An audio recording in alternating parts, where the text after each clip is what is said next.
මං හිතනවා මාව ඇහෙනවා කියලා හැමෝටම. Provision අපිට එනවා.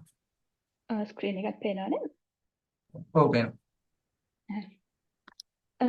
මුලින්ම thank you so much හැමෝටම අද workshop එකට අපේ cyber security පළවෙනි workshop එක online safety and web security fundamentals ඒකට join වුණාට වගේම CSC40 Future Minds competition එකත් එක්ක ඔයාලා එකතු වෙන එකට.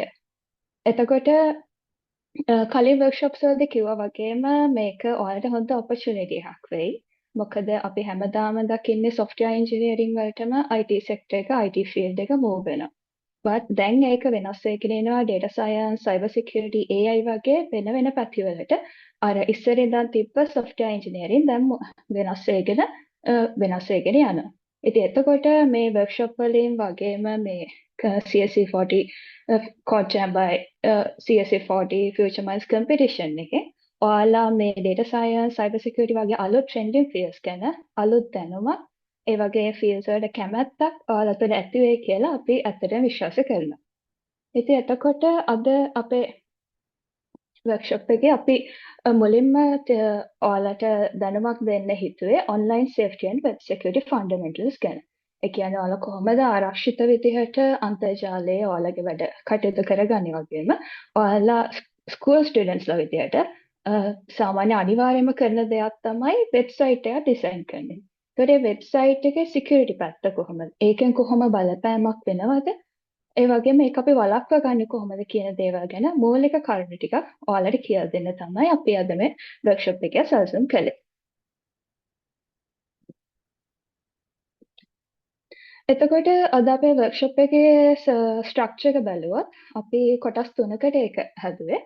පළවෙනි එක තමයි safe browsing. කියන්නේ ආරක්ෂිත විදිහට ඔයාලා වෙබ් බ්‍රවුසර් එකක් හරහා ඉන්ටර්නෙට් එක ඇක්සස් කරන්නේ කොහොමද කියන එක. දෙවෙනි එක තමයි spot the scam.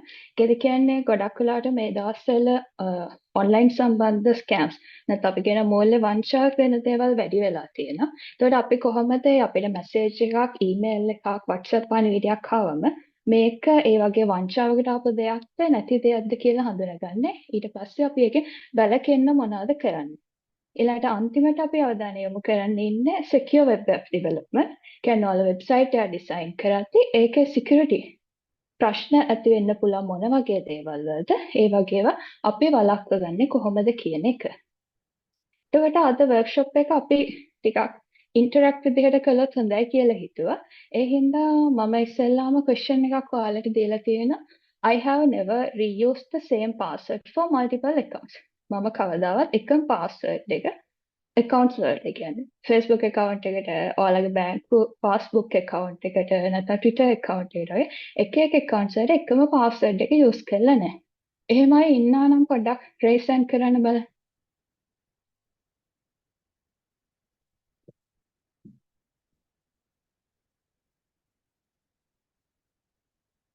දැනට දෙන්නෙක් ඉන්නවා. තව නැත්නම් අනිත් අය හැමෝම එකම password එක අනිත් account වලට use කරලා තියෙනවද? හොඳයි 3 දෙනෙක් ඉන්නවා. හරි. ඔයාලට raise down කරන්න පුළුවන්. ඇත්තට මට දැනගන්න ඕනේ ඔයාලා cyber security නැත්නම් security කියන දේ online ඉද්දී අවධානය යොමු කරනවද නැද්ද කියලා.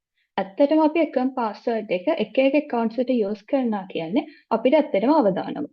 මොකද බැරි වෙලා එක account එකකින් හරි අපේ password එක එළියට ගියොත් එයාට පුළුවන් අපේ අනිත් account වලටත් ඒ password එකකින් try කරලා බලන්න.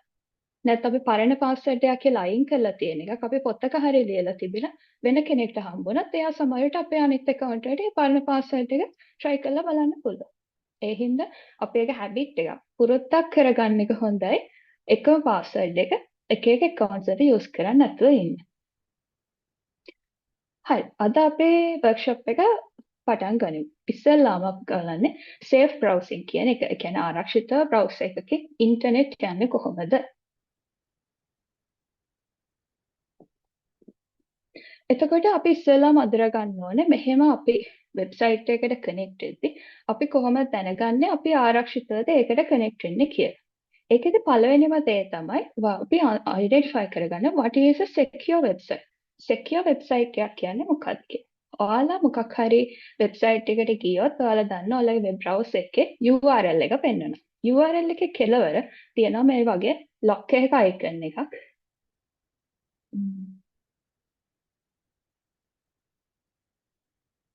මේ වගේ ලොක් එකක අයිකන් එකක් එක්ක secure කියලා ටයිප් වෙලා තියෙනවනම් ඇත්තටම ඔයා කනෙක්ට් වෙන්නේ secure වෙබ්සයිට් එකකට. ඒ කියන්නේ secure වෙබ්සයිට් එකක් කියන්නේ අපි දන්නා අපි වෙබ්සයිට් එකට කනෙක්ට් වෙනවා කියන්නේ අපි ඇවිල්ලා යූසර් නැත්නම් අපි තමයි පරිශීලකයා.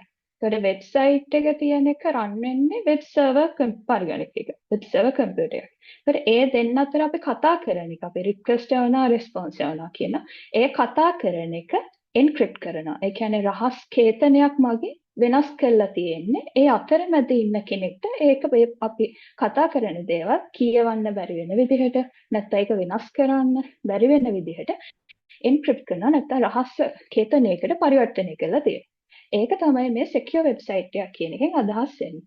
ඔයාලා දකින්න ඇති එහෙම secure වෙබ්සයිට් secure කියලා වැටේදී හා පැත්තේ තියෙන HTTPS කියලා.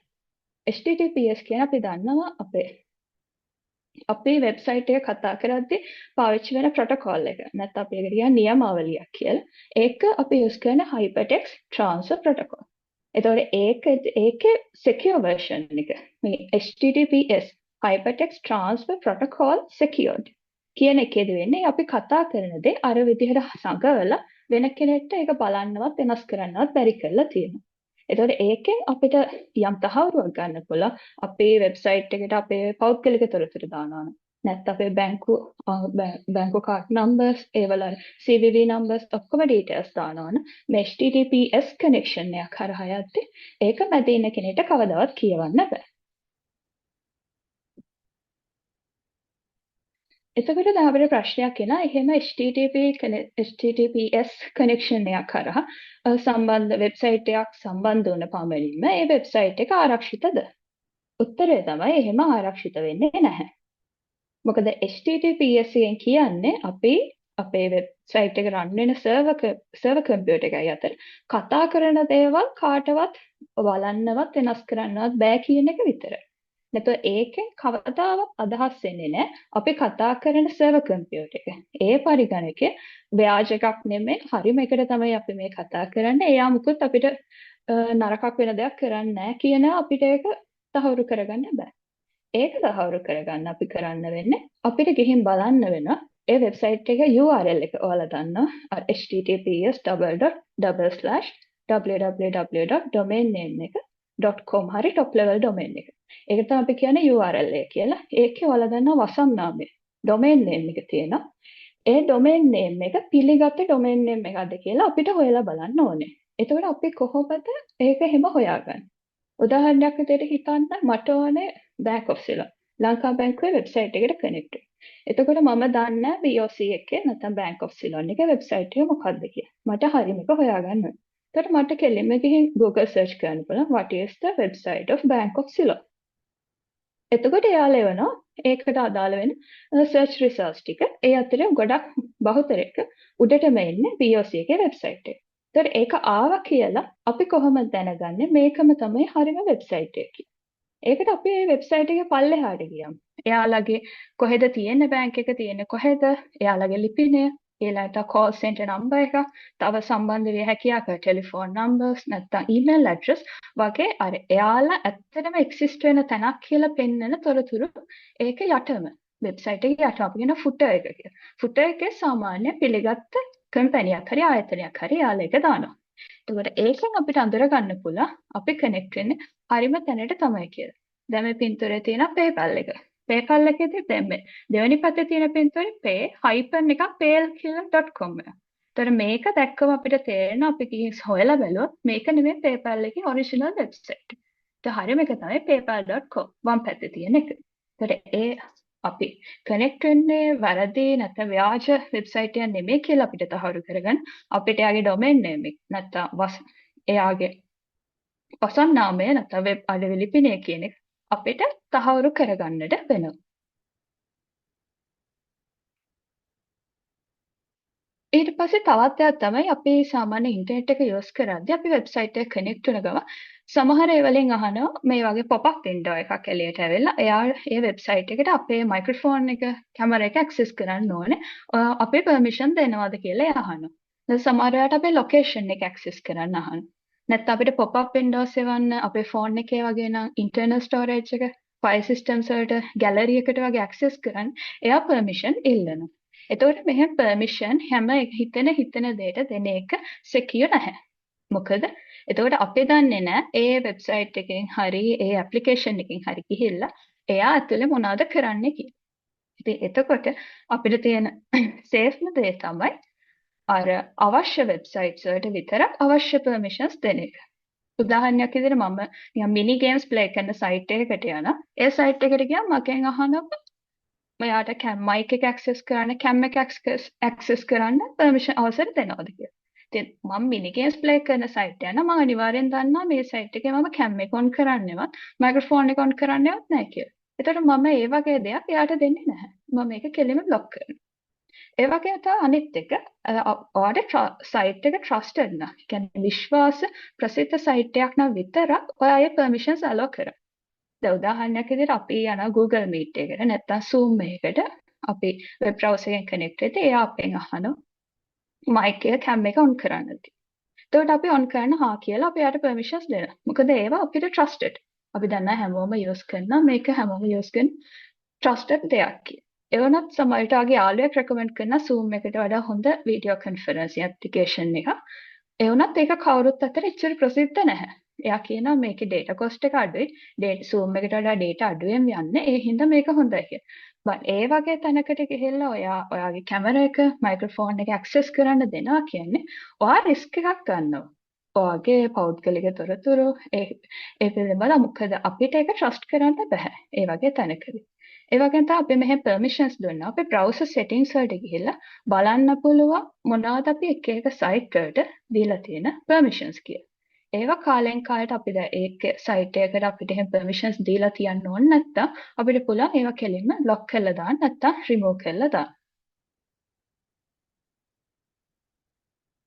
ඊළඟට තමයි browser එකකින් අපි ඉන්ටර්නෙට් යද්දී වැදගත්ම දෙයක් තමයි cookies වලින් අපි සේෆ් වෙන්නේ කොහොමද කියලා.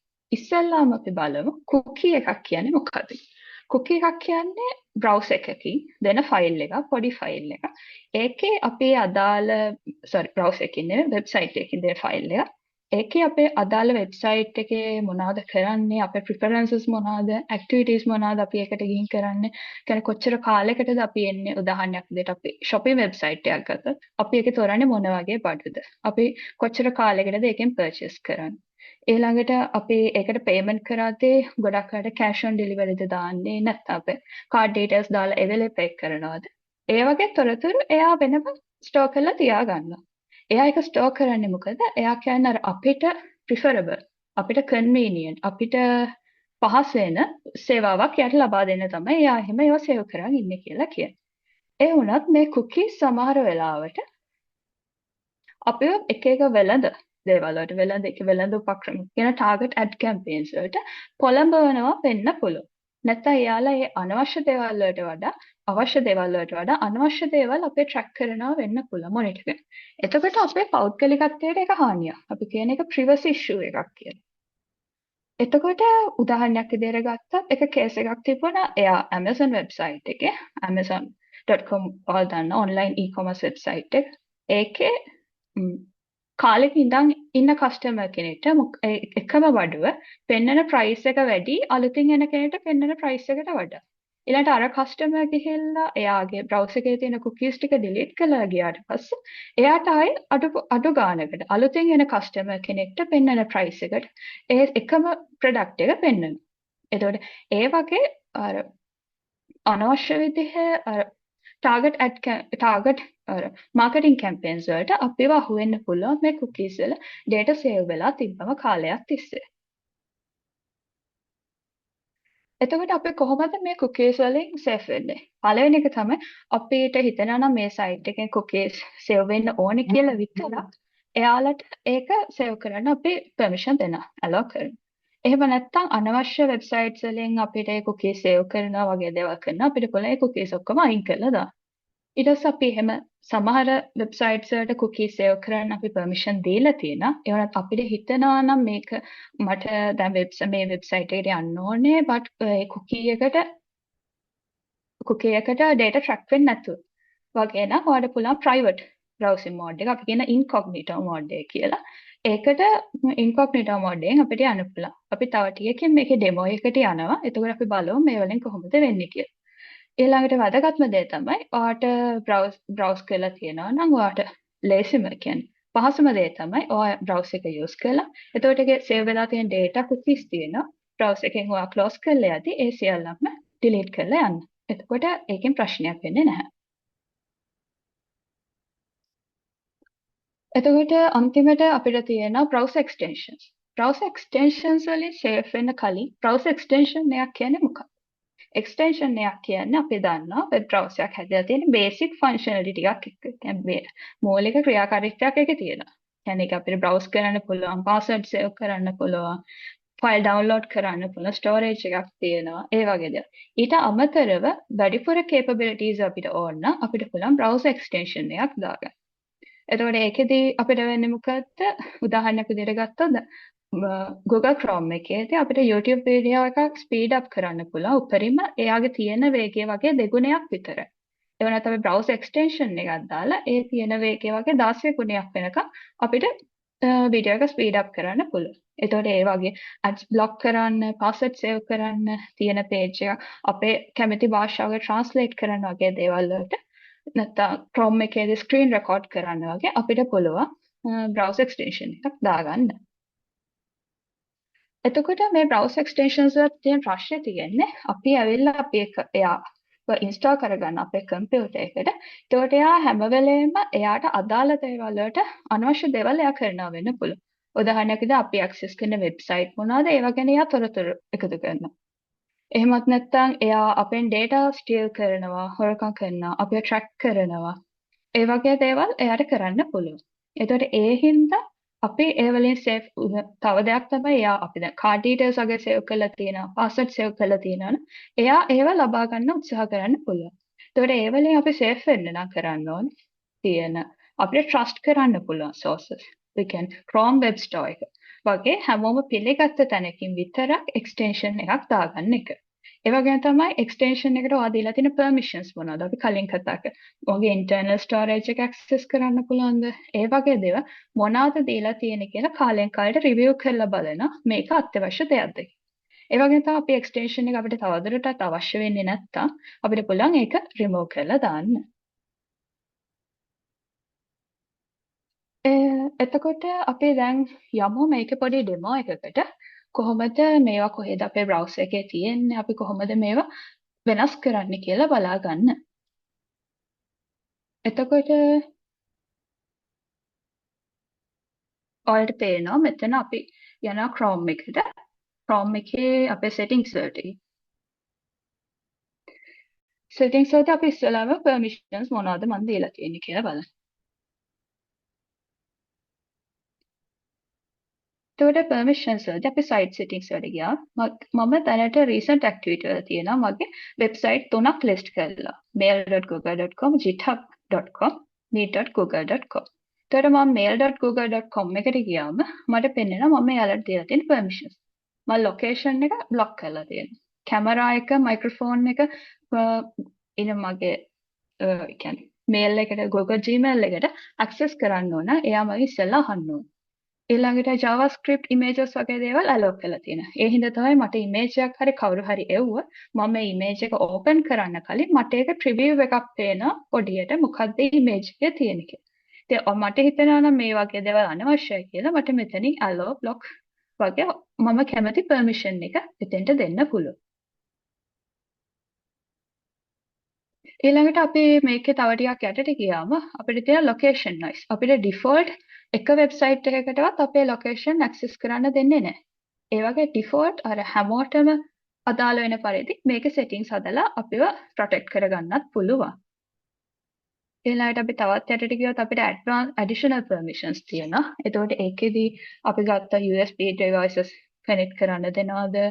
USB devices වලට කනෙක්ට් වෙන්න දෙනවද ඒ sites වලින්? ඊළඟට automatic downloads allow කරනවද ඒ site වලින්? නැත්නම් අපි අනිවාර්යයෙන්ම මේක download කරන්න කියලා අපි on click කරලා එයාට ඒ command එක දෙන්න ඕනේද? ඒ වගේ දේවල් වලටත් අපිට permissions හදන්න පුළුවන්.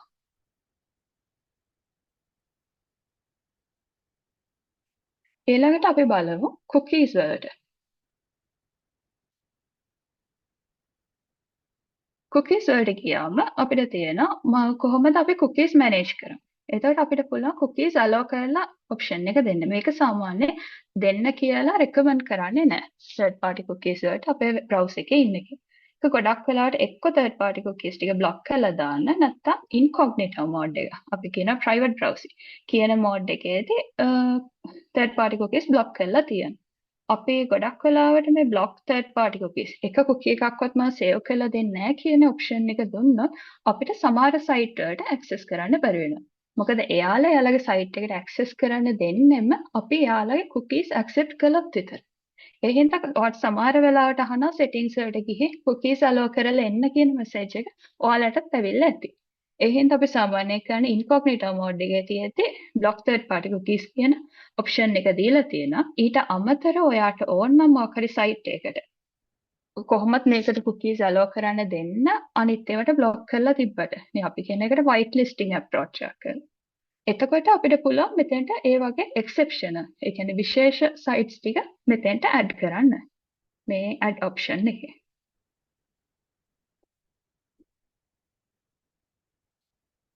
ඊළඟට අපි බලමු browser extensions. browser extensions වලදී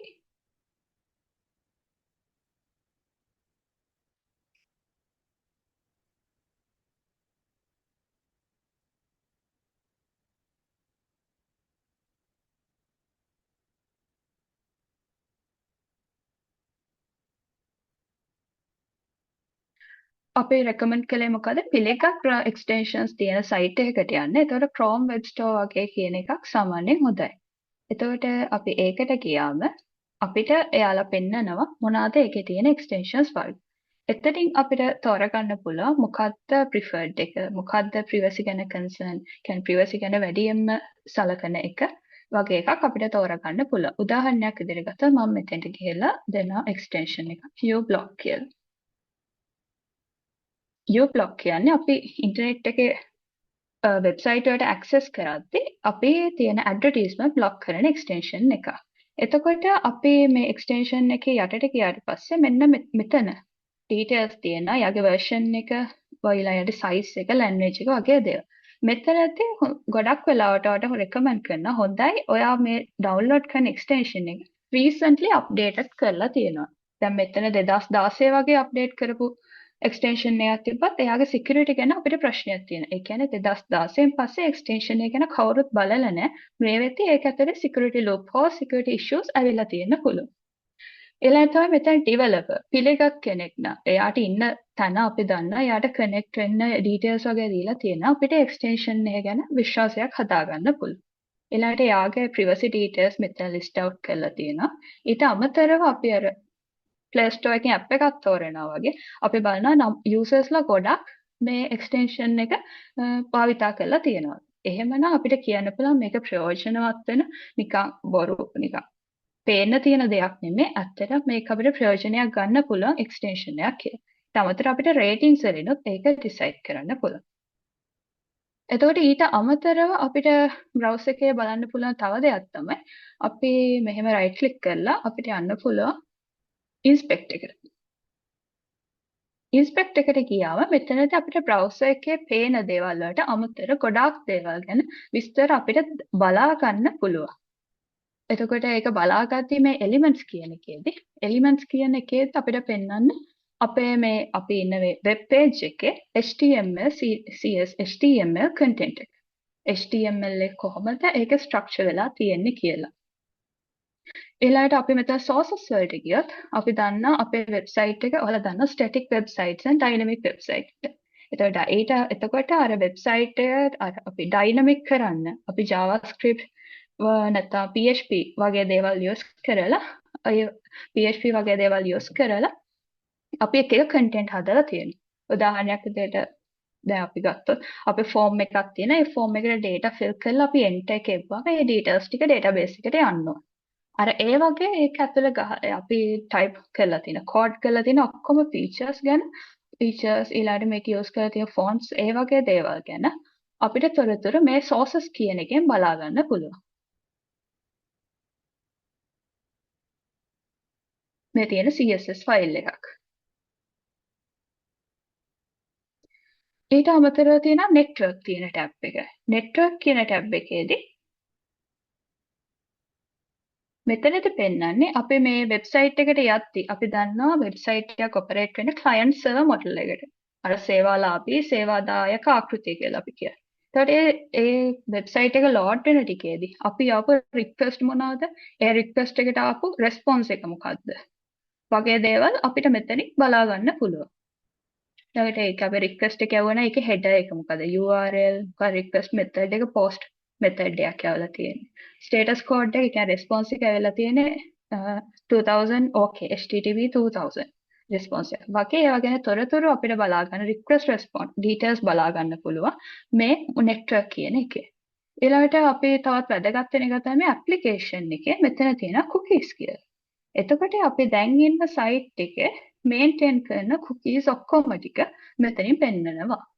එතකොට හැම cookie එකක්ම එයාගේ expiration time එක, එයාගේ size එක, ඒ වගේම එයාගේ priority එකක් assign කරන. ඒ කියන්නේ cookies වල detail cookies ගොඩක් තියෙද්දි අපි කවවද ඉස්සෙල්ලා operate වෙන්න දෙන්නේ cookie එකේ. ඒ වගේ අපිට priority level එකක් ප්‍රමුඛතා ලයිස්තුවක් හදන්න පුළුවන්.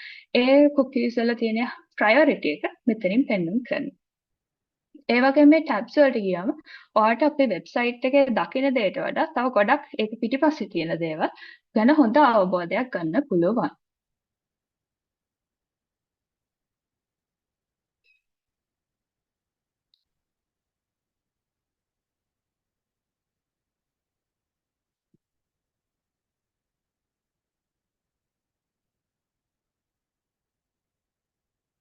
ඊළඟට තව දෙයක් කියන්න ඕනේ අපි හිතනවා සමහර අය හිතාගෙන වැරදි වැටහීම අපි ඉන්කොග්නිටෝ මෝඩ් එක නැත්තම් ප්‍රයිවට් බ්‍රවුසිං වලින් ගිය පමණින් අපි කරන කිසිම දෙයක් කාටවත් හොයන්න බෑ කියලා. ඇත්තටම හොයන්න පුළුවන්. දැන් අපි ගෙදරදී කනෙක්ට් වෙලා ඉන්න ඩයලොග් හරි මොබිටෙල් හරි SLT වගේ ISP කෙනෙක්ට. ඒ කියන්නේ ඉන්ටර්නෙට් සර්විස් ප්‍රොවයිඩර් කෙනෙක්ට.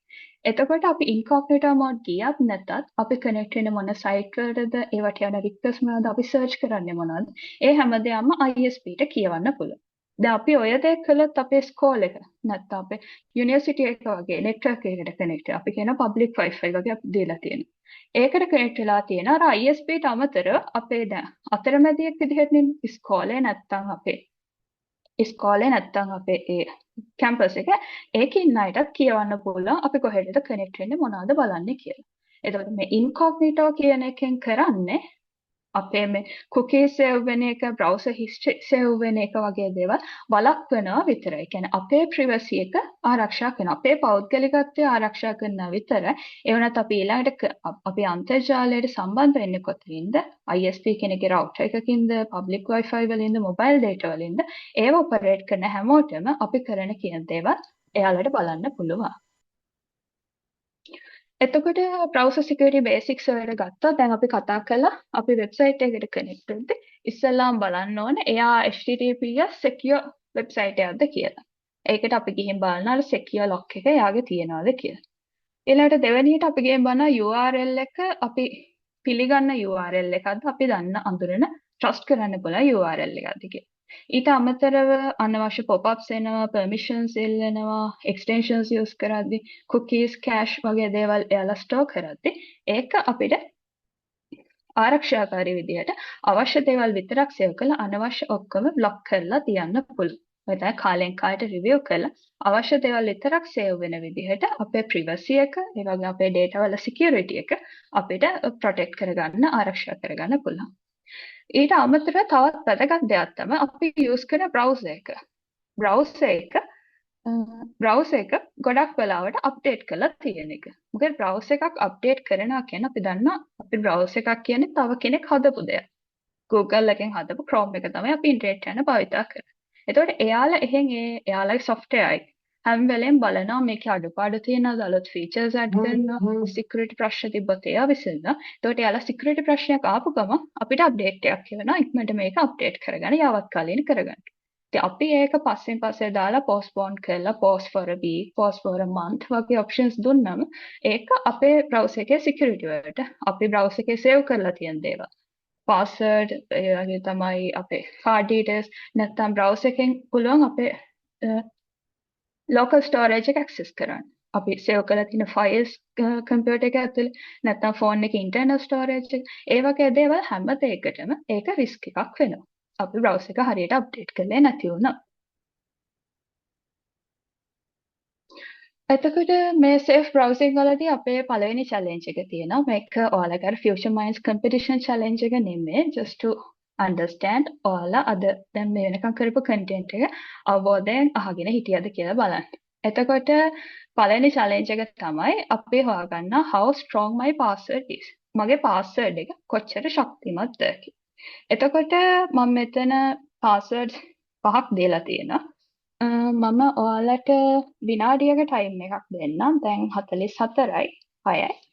ඔයාලා විනාඩියක් කරා බලන්න ඔයාලට chat එකේ message එකක් එවන්නත් පුළුවන්. මේ වලින් strong passwords මොනවද කියලා බලන්න තෝරන්න.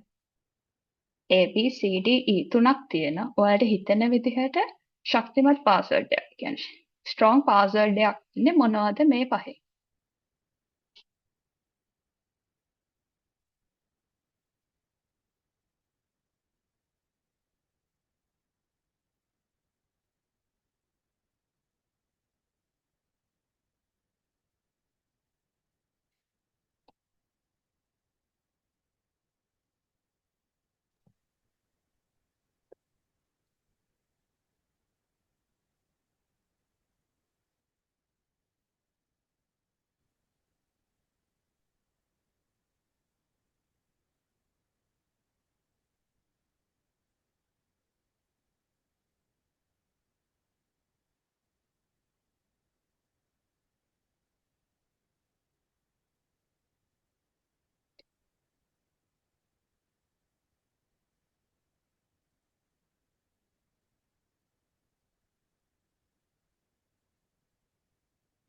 ඔව් අපිට answers ගොඩක් හම්බෙලා තියෙනවා. සමහර අය කියන A C D කියන.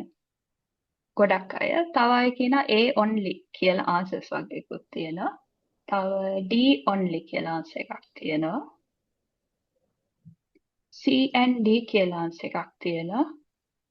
ඔව් හරි. අපි බලමු මේ වලින් මොකක්ද strong password එක කියලා. thanks හැමෝටම reply කරපු. එතකොට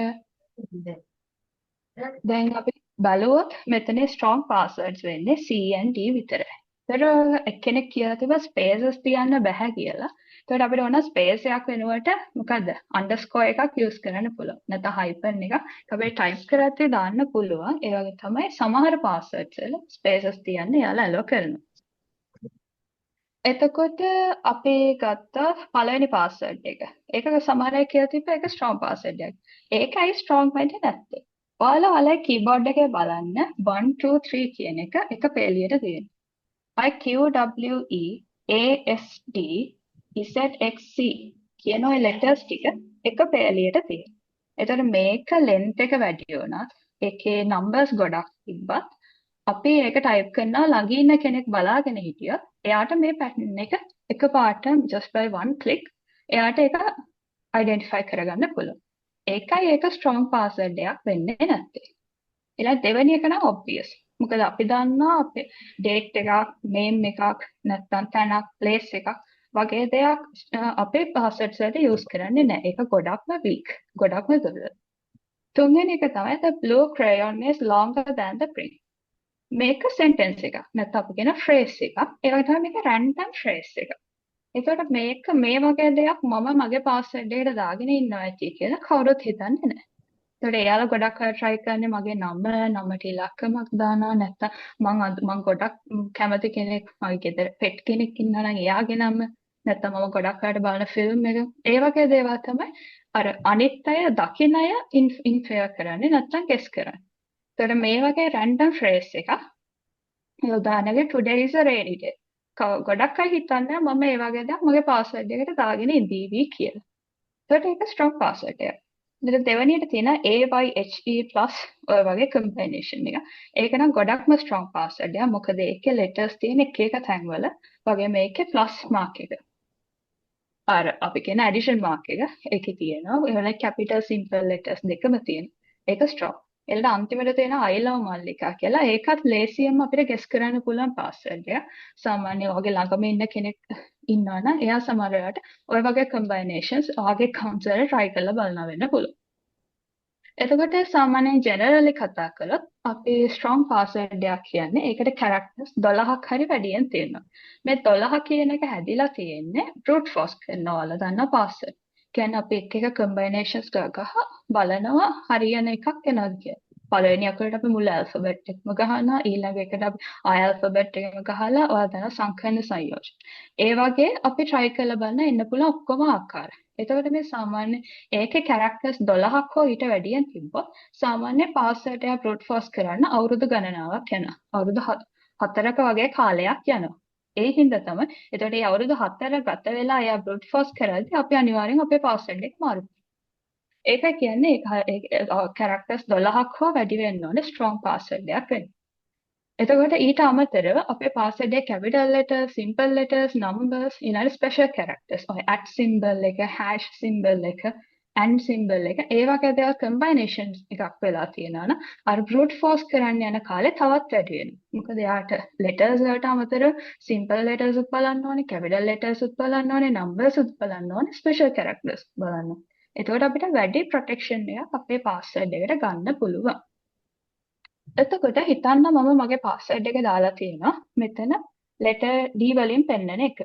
AYHE කියන combination. ඒතර මම ඕක අද මගේ account එකට පාස්වර්ඩ් එක දාලා සමහරවිට මම අනිත් විතර account එකට log වෙන්නේ නැත්තේ. මට පාස්වර්ඩ් එක මතක නැහැ. මොකද ඒක හරි අමාරුයි මතක තියාගන්න. ඒතර මම කියන්නේ මොකද්ද එක්ක මේක කොහේ හරි ලියනවා. ලියනවා කියන්නේ හරි ඔයගේ strong password එක එයාගේ weakම කරනවා වගේ වැඩක්. මොකද ඒක දැක්ක කෙනෙක්ට try කරන්න පුළුවන්. එහෙම නැත්නම් මට password manager එකක් use කරන්න වෙනවා. ඒකත් සමහර වෙලාවට කරදරයක් වෙන්න පුළුවන්. එතකොට අපේ පොඩ්ඩක් out of the box වගේ හිතලා අපි creative විදිහට password එකක් අපි හදාගන්නේ කොහොමද? උදාහරණයක් විදිහට ගත්ත මම මගේ Facebook account එකට password එකක් හදනවා. එතකොට මට ඕන Facebook account එකේ login page එක දැක්ක ගමන් මට මතක් වෙන password එක. අනිත් වෙලාවට අමතක වුණාට කමන්නේ මම log වෙන්න යද්දි මට password එක මතක් වෙනවා. එතකොට මම random phrase එකක් දාලා තියෙනවා this is Facebook not Twitter. ඒක සාමාන්‍ය strong password එකක්. මොකද ඒ capital letters තියෙනවා simple letters තියෙනවා අකුරු 12කට වඩා වැඩියෙන් තියෙනවා. එතන මට මේක තවත් strong කරගන්න ඕන. මම මේක I අකුර replace කරනවා 1 වලින්. I1 එක වගේ කියලා හිතලා. එතකොට මට ඒක දැක්කම මතක් වෙනවා මම I එක 1 කියලා use කළා නේද? ඊළඟට O වෙනුවට මම 0 use කරනවා. එතකොට දැන් මගේ password එකේ capitals උත් තියෙනවා, simples උත් තියෙනවා, numbers උත් තියෙනවා. මේක වඩා තවත් strong කරගන්න ඕන ඒ අකුර වෙනුවට මම at symbol එක දානවා. නැත්නම් මේකේ S එක වෙනුවට මට ඕන dollar sign එක දාන්නත් පුළුවන්. අර ඒ විදිහට මම මගේ password එක තවත් strong කරගන්න. ඒ වුණත් මට ඒක අමාරුවෙන් මතක තියාගෙන ඉන්න ඕනේ. මම login වෙන්න යද්දිම මට මතක් වෙන මම මොකද්ද use කරපු password එක කියලා. එතනින් තමයි අපේ workshop එකේ පළවෙනිම part එක තිබ්බේ safe browsing. එතකොට මම හිතනවා ඔයාලා හොඳ දැනුමක් ලබා ගන්න ඇති කියලා කොහොමද අපි හොඳ password එකක් හදාගන්නේ, තෝරගන්නේ වගේම අපේ browser එකේ internet access කරද්දී කොහොමද ඒක ආරක්ෂිත වෙන විදිහට අපේ privacy එක, පෞද්ගලිකත්වයට, ඒ වගේම data security එක, data වල දත්තවල ආරක්ෂාවට බලපෑමක් නොවන විදිහට භාවිතා කරන්නේ කියලා. එතකොට අපේ දෙවෙනි කොටස තමයි අද workshop එකේ spot the scam. spot the scam කියන එකෙන් අපේ ඔයාලට දෙන්න අදහස් කළේ සාමාන්‍යයෙන් මේ දවස්වල online සම්බන්ධ මූල්‍ය වංචා වගේ දේවල් වැඩි වෙලා තියෙනවා. එක අමුතු WhatsApp පණිවිඩ එනවා, messages එනවා, emails එනවා. ඒතකොට අපි සමහර වෙලාවට ඒවට ගිහින් අපේ තියෙන credit card details ඇතුල් කරලා අපේ පෞද්ගලික දේවල් ඇතුල් කරලා අපේ එක කරදරවලට පත් වෙනවා. එතකොට ඒ වගේ දේවල් වළක්ව ගන්න කොහොමද කියන එක තමයි මේ කොටසින් අපි අවධානය යොමු කරන්නේ. එතකොට අපි ඉස්සෙල්ලාම බලමු මොකද්ද ස්කෑම් එකක් කියන්නේ. මූල්‍ය වංචාවක් නැත්නම් මේ වංචාවක් කියන්නේ මොකක්ද? ස්කෑම් එකක් කියන්නේ කවුරු හරි කෙනෙක් ඔයාව පොළඹවනවා. ඒ දීලා තියෙන link එක ක්ලික් කරන්න. එහෙමත් නැත්නම් ඔයාට සර්වර් එකක් දීලා ඒ සර්වර් එකට ඔයාගේ details ඇතුළු කරන්න. නැත්නම් මොකක් හරි ෆයිල් එකක් download කරන්න. ඒ download කරවන්න සමහරට ඔයා game එක but ඒකත් එක download වෙන්නේ virus එක. ඒ වගේ දේවල් තමයි ස්කෑම් එකක් කියලා තියෙන්නේ. එතකොට අපි commonly use වෙන scam types අපිට තියෙනවා. ෆිෂිං. ෆිෂිං කියන්නේ සමහර වෙලාවට ඒක ගොඩක් ඊමේල්ස් නැත්නම් ඩිරෙක්ට් මැසේජස් සම්බන්ධ වෙන්නේ. එයා ඇවිල්ලා අපිට කියන උදාහරණයක් විදිහට ඔයාගේ Facebook account එක අද රෑ 12ට expire වෙනවා. ඒ හින්දා ඉක්මනට ගිහින් ඒක password එක වෙනස් කරගන්න මෙන්න මේ link එක ක්ලික් කරලා. ඒත් අපි ඒ link එක ක්ලික් කළාම සමහර විට අපේ browser එකේ store වෙලා තියෙන card details එයාට දුන්න වෙන්න පුළුවන්. නැත්නම් අපි ෆෝන් එකෙන් කරනවා නම් අපේ බැංකුවක පාස්බුක් එක සේව් කරන් අපි ෆෝන් එකට දාගෙන ඉන්නවා. ඒකෙන් තව කෙනෙක්ට ට්‍රාන්සැක්ෂන් එකක් වුණා වෙන්න පුළුවන්. එතකොට ඒ වගේ දේවල්. ඊළඟ තමයි ගොඩක් ඔයාලා දැකලා ඇති එක තමයි එයාගේ ඇනිවර්සරි එක give away එකක් තියෙනවා. ඔයා දිනලා තියෙන iPhone 15 එක. වගේ messages ඇවිල්ලා අපිට කියන අපේ තොරතුරු දෙන්න නැත්නම් courier charge එක ගෙවන්න. වගේ බොරු පණිවිඩ එවනවා අපිට මේ දේවල් තොරතුරු ලබා ගන්න. එහෙම නැත්නම් තවත් එකක් fake shopping sites. අපි හිතනවා Facebook එකේ Instagram එකේ ලස්සන ඇඩ්වර්ට්ස් වැටෙනවා. ඒතකොට අපි ඒ වලින් ගිහින් ඒ සයිට්ස් වලට ගිහින් බඩු ගන්න. ඇත්තටම එහෙම වෙබ්සයිට් එකක් නැහැ. වෙලා තියෙන අපි පේ කරපු මුදල එයාලට ගිහින් විතරයි අපිට ඒ බඩුව හම්බෙන්නේ නැහැ. එතකොට recently අපේ රටේ ගත්තොත් ළඟදි වෙච්ච common scam incident එකක් තමයි මේ ශ්‍රී ලංකා postal scam එක. නැත්නම් SL postal scam. ගොඩක් TV වලින් නිවුස් පේපර්ස් වලින් නිවුස් වලින් මේක ගැන ගොඩක් කට්ටියව දැනුවත් කළා. එතනදී උනේ අපේ ෆෝන්ස් වලට මැසේජ් එකක් එනවා. පෝස්ටල් ඩිපාර්ට්මන්ට් එකෙන් කියනවා කියලා අපිට පැකේජ් එකක් තියෙනවා. ඒක අපේ ඩීටේල්ස් දුන්න වැරදි හින්දා ඒක ෆේල් වෙලා තියෙන්නේ. ඒ හින්දා ඔයාලට හරි ඩීටේල්ස් දෙන්න මේ ලින්ක් එකට ගිහින් අපි පැය 24ක් ඇතුළත ඔයාගේ පැකේජ් එක ඩෙලිවර් කරන්න කියලා. එතකොට කට්ටිය මේ ලින්ක් එකට ගියාට පස්සේ ඒක අර පෝස්ටල් ඩිපාර්ට්මන්ට් එකට සමාන පෙනුමක් තියෙන වෙබ්සයිට් එකක් තියෙන. ඒකෙදි අපේ පෞද්ගලික තොරතුරු ඉල්ල ගන්නවා. ඊළඟට කාඩ් පේමන්ට් එකක් කරන courier charge එකක් ගෙවන්න කියලා අපේ කාඩ් details එකතු කරගෙන එයාලා මේ මිනිස්සුන්ව වංචා කරනවා. එතකොට ඒකෙදි ඔයාලා මුලින්ම දැක්කොත් එයාලා මේ use කරලා තිබ්බ link එක. link එකේ තියෙන slpost.gov.lk.top සාමාන්‍ය government website එක. රජයේ ආයතනයක් නම් එයාගේ top level domain එක. අපි කියන ඉහළ මට්ටමේ වසම කියලා කියන ඒක අනිවාර්යෙන් go.lk කියලා තමයි ඉවර වෙන්නේ. ඒ කවදා ඒ හින්දා ඒක අර මිනිස්සු අර ඒක users ලා පරිශීලකයන්ගේ first in site අහුවෙන්නේ නැති වෙන්න එයාලා කරලා තිබ්බේ ඒ go.lk කියන part එක domain name පැත්තට දාලා. ඉවර කරලා තියෙන .top කියලා. එතකොට මේකට සමහර අය ආයාලගේ details දීලා තිබ්බා, card details දීලා තිබුණා. ඊට පස්සේ ඒ වලින් අනවශ්‍ය ගනුදෙනු වෙනවා කියලා එයාලා තේරුණාට පස්සේ එයාලා බැංකුවට කියලා card එක block කරලා තිබුණා. ඒ වගේ දේවල් කළා. ඒවල victims ලා විදියට වෙලා තිබුණා ගිය අවුරුදු 2-3 ඇතුළත. එතකොට මේ සම්බන්ධයෙන් SS cert එක. SS cert එක කියන්නේ ශ්‍රී ලංකා පරිගණක හදිසි සූදානම හා සම්බන්ධීකරණ මධ්‍යස්ථාන. සාමාන්‍ය government related හරි අර high priority ඉහළ ප්‍රමුඛ පෙළේ මොකක් හරි ස්කෑම් එකක් cyber security ප්‍රශ්නයක් වුණාම government වලට අදාළව ඒ ප්‍රශ්නේ විසඳන්නේ SS cert එක ශ්‍රී ලංකා cert එක. ඒකෙන් එයාලා පණිවිඩයට නිකුත් කරලා තියෙනවා මේ වගේ සැකසහිත පුද්ගලයන් හෝ ආයතන විසින් තෑගි පාර්සල් ලබා ගැනීමට ලිපින ලබා දෙන්න සිල්ලා SMS හෝ ඊමේල් මගින් යන ලින්ක් වෙත පිවිසීමෙන් ඔබට බොහෝ දේ අහිමි විය හැකියි. ඒකට ඒවලා තිබ්බ සාම්පල් මැසේජස් වගේකුත් එයාලා ඒ දැන්වීමටම දාලා තිබුණා. ඊළඟට තවත් commonly අපි අහුවෙන දෙයක් තමයි අපේ WhatsApp සර්වර්. අපේ එන Amazon එක එයාගේ 30th anniversary එක සමරනවා. නැත්නම් Pizza Hut එකේ free giveaway එකක් දෙනවා. නැත්නම් මොකක් හරි competition එකක ගෙනලා ඔයාව තෝරගෙන තියෙනවා. ඒකට ඒ වගේ වෙලාවට ඒ tag එක ගන්න ඕන නම් ගිහින් මේ server එක fill කරන්න. වගේ දෙයක් කළා අපිට අපේ සමහර වෙලාවට අපේ පෞද්ගලික තොරතුරු එයාලා ලබා ගන්න. ඒතකොට ඒවත් අතන කිව්වොත් ඒවත් අපේ අර private data collect කරන්න කියලා කියන scams. එයාලා අපේ card details වගේ ඉල්ලනවා නම් ඒක එයාලා අපේ බැංකු කියන වලට access කරනවා වෙන්න පුළුවන්. ඊට අමතරව තවත් එකක් තියෙනවා අපි ගිහින් අපි කරන්නේ සමහර වෙලාවට එතන ගිහින් අපිට තියෙන boxes 4-5ක් ඒවල අපිට තියෙන කැමති box එක තෝරන්න. ඒකට ඒකේ තියෙන percent එක ඔයාට එනවා වගේ පේනවා. ඒත් ඔයාට ඒක හම්බුණා කියලා දෙන. ඒ වුණත් සමහර වෙලාවට ඔයා යූස් කරන ඩයලොග් නම් ඔය යූස් කරන මොබිටෙල් නම් ඒ වෙලාව සබ්ස්ක්‍රිප්ෂන් සර්විසස් වලට ගිහින් බලුවම නිවුස් එන ඒවා ක්‍රිකට් අලර්ට්ස් එන ඒවා ඊළඟට එන්ටර්ටේන්මන්ට් ඉන්ඩස්ට්‍රි එකේ ඉන්න අය ගොසිප්ස් එන ඒ සර්විසස් වලට ආව ඔටෝමැටිකලි සබ්ස්ක්‍රයිබ් වෙලා ඔයා දන්නෙත් නෑ ඔයා කරලා තියෙන්නේ ගිහින් අතනින් එන නයිස් ප්‍රයිස් බොක්ස් එකක් තෝරපු එක විතරයි අර ඒ වගේ විවිධාකාර අනවශ්‍ය දේවල් සිද්ධ වෙන්න පුළුවන්. ඒ හින්දා මේ ලින්ක් වලට යන්නේක ගොඩක්ම අපි වැළකීලා ඉන්න තරමට අපිට අපිව ප්‍රොටෙක්ට් කරගන්න පුළුවන්. එතකොට අපි කොහොමද මේ එන මැසේජ් එකක් ඔරිජිනල් මැසේජ් එකකින් වෙන් කරලා හඳුනාගන්නේ? මේක ස්කෑම් එකක් කියලා අපි කොහොමද හඳුනාගන්නේ? එතකොට පළවෙනිම දේ තමයි එයාලා ඔයාලට අර්ජන්ට් එකක් එතන ඒ කියන්නේ හදිස්සියක් මවාපාල ඉක්මනට මේකත් එක්ක ක්‍රියාත්මක වෙන්න කියලා ඔයාලව ඒ කියන්නේ පොළඹවීමක් ඇති කරන. උදාහරණයක් විදිහට ඔයාගේ account එක 4:12ට expire වෙනවා ඉක්මනට ගිහින් password එක change කරන්න. නැත්නම් ඔයාට දිනා ගන්න පළවෙනි 25 දෙනාට මේ tag හම්බෙන්නේ හින්දා ඉක්මනට register වෙන්න. ඒ වගේ දේවල් කියලා එයාලව urgency එකක් මවලා පානවා. ඊළඟ තමයි මේ messages වල ගොඩක් වෙලාවට ග්‍රැමර් එක ඒවා ලියලා තියෙන විදිහ කියන්නේ හරිම දුර්වලයි. කියන්නේ අපි යාළුවෙක්ට කතා කරනවා වගේ තමයි යාළුවා ඒක ලියලා තියෙන්නේ. ඊළඟට ඒවල මේ weird links, fake sender names උදාහරණයක් විදිහට PayPal support කියලා තියෙනවා. ඒ වුණා PayPal එකෙන් use කරන එයාලගේ support service එක සමහරවිට use කරන help center ඒ වගේ වෙන දෙයක් වෙන්න පුළුවන්. but ඒකට synonym එකක් වෙන්න සාමාන්‍ය commonly use කරන ඒ වගේ දෙයක් දාලා එයාලා අපිට sender names එවලා තියෙනවා.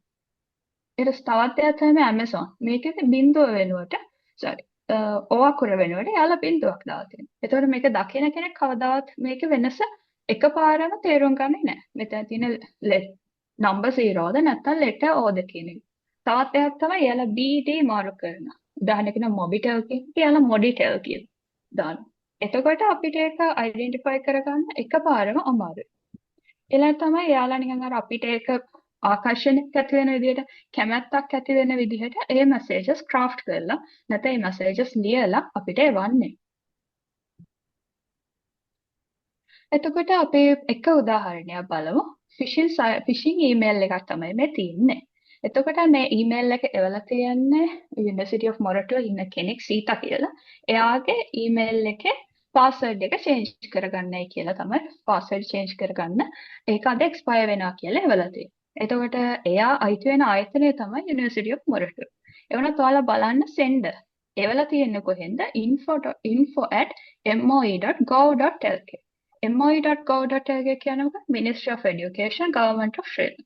එතකොට University of Morato ඉන්න කෙනෙක්ගේ email address එක password එක වෙනස් කරන්න කියලා. ඇයි Ministry of Education එකේ mail එකක් එවන්නේ? ඒක සාමාන්‍ය වෙන්න ඕනේ නැති දෙයක්. ඒක මොරට ඇතුලේ ඉන්න IT support එකෙන් තමයි ඒක password එක change කරන්න කියලා එවන්න ඕනේ. ඉතින් එතකොට අපිට තේරෙනවා මේක බොරු sender කෙනෙක් තමයි එවලා තියෙන්නේ කියලා. ඊළඟට මේ subject එක බලුවොත් warning email account notification. කියන්නේ අපිව urgency එකක් දකිනවා මොකද අපි email application එකට ගිය ගමන් අපි දකින්නේ subject line එක. එතනින් අපිට පේනවා warning කියලා message එකක් කියලා දෙනවා. ඒතර අපි ඉක්මනට ගිහින් ඒක click කරලා බලන අනිත් ඒවාට කලින්. ඊළඟට අපි දෙවැනි පාඩ එක ගත්තොත් unusual solution එකක් තියෙනවා. Dear Sita@uom.lk. සාමාන්‍ය අපි solution එක ආමන්ත්‍රණයක් දාන dear sir, dear madam නැත්නම් dear එයාගේ නම dear Sita. අපි කවදා dear email address එකක් දාන්නේ නැහැ. ඊළඟට අපි මේකේ language එක ගත්තොත් the password for your email account expires today. date එකකුයි time එකකුයි දාලා තියෙනවා. ඒතකොට මේ time එක ගත්තත් ඒකේ අන්තිම තප්පරය වෙනකම් දාලා තියෙනවා. ඒතකොට අපිට මේක දැක්ක ගමන් හිතා ගන්න පුළුවන් මේක මේ random generate කරලා අර අපි word වලදී ගන්න merge concept එක අපි place holders තියාගෙන යනවා. එතෙන්ට අර table එකේ තියෙන data ටික අපි එකෙන් එකට මේවා කරලා එක වගේ letters emails ගොඩාක් හදනවා. ඒ වගේ එකක් මෙතනදී වෙන්න වෙලා තියෙන්නේ නැති කියලා අපිට හිතා ගන්න පුළුවන්. ඊළඟට suspicious hyperlink එකක් වෙලා තියෙනවා. ඊළඟට පල්ලෙහාම තියෙනවා ඔයාලට security activities මේකේ වෙන දේ. බලන්න ඕනේ නම් මේකේ my account biostatics.com කියන එකට යන්න ඕනේ. දැන් University of Morato ඉන්න කෙනෙක්ගේ email address එක security බලන්න අපිට යන්න කියන biostatics.com කියලා website එක. අපි සාමාන්‍යයෙන් අඳුරන්නේවත් නැති සම්බන්ධයක්ම නැති website එකකට. එතකොට අපිට හිතන්න පුළුවන් මේ URL එක suspicious. කියන්නේ මේක ඊළඟට අන්තිමට තියෙනවා this email was generated from domain කියලා. ඒ කියන්නේ මේ email එක ගත්ත template එක මෙතෙන්ට එන්න ඕන part එක ඒ phishing campaign එක කරන කට්ටිය update කරලා නැහැ. උඩ ටික update කරගෙන ගියා. එයාට ඒ part එක මග්ගයි. අර ඒ වගේ අපි මේ ආපු phishing mail එක හරි ඒ message එක දිහා හරි අපි හොඳට බලුවොත් අපිට හිතා ගන්න පුළුවන් මේක ඇත්ත මැසේජ් එකක්ද නැත්නම් අපේ මොකක් හරි වංචාවකට රවට්ටන්න ආපු මැසේජ් එකක්ද කියලා. දැන් ඔයාලට චැලෙන්ජ් එකක් තියෙනවා. ඒක තමයි spot the scam. මෙතන මම scam messages වගේ තියෙන දෙකක් දීලා තියෙනවා. එතකොට ඔයාට කරන්න තියෙන්නේ මේකේ A B කියලා messages දෙකක් තියෙනවා. ඒකේ scam message එක මොකක්ද කියලා තෝරලා group chat එකට message එකක් දාන්න. මම ඔයාලට විනාඩි 3ක් දෙන්න.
අපිට ගොඩක් උත්තර ඇවිල්ලා තියෙනවා. ගොඩක් අය A කියනවා, B කියනවා, සමහරව both A and B කියනවා.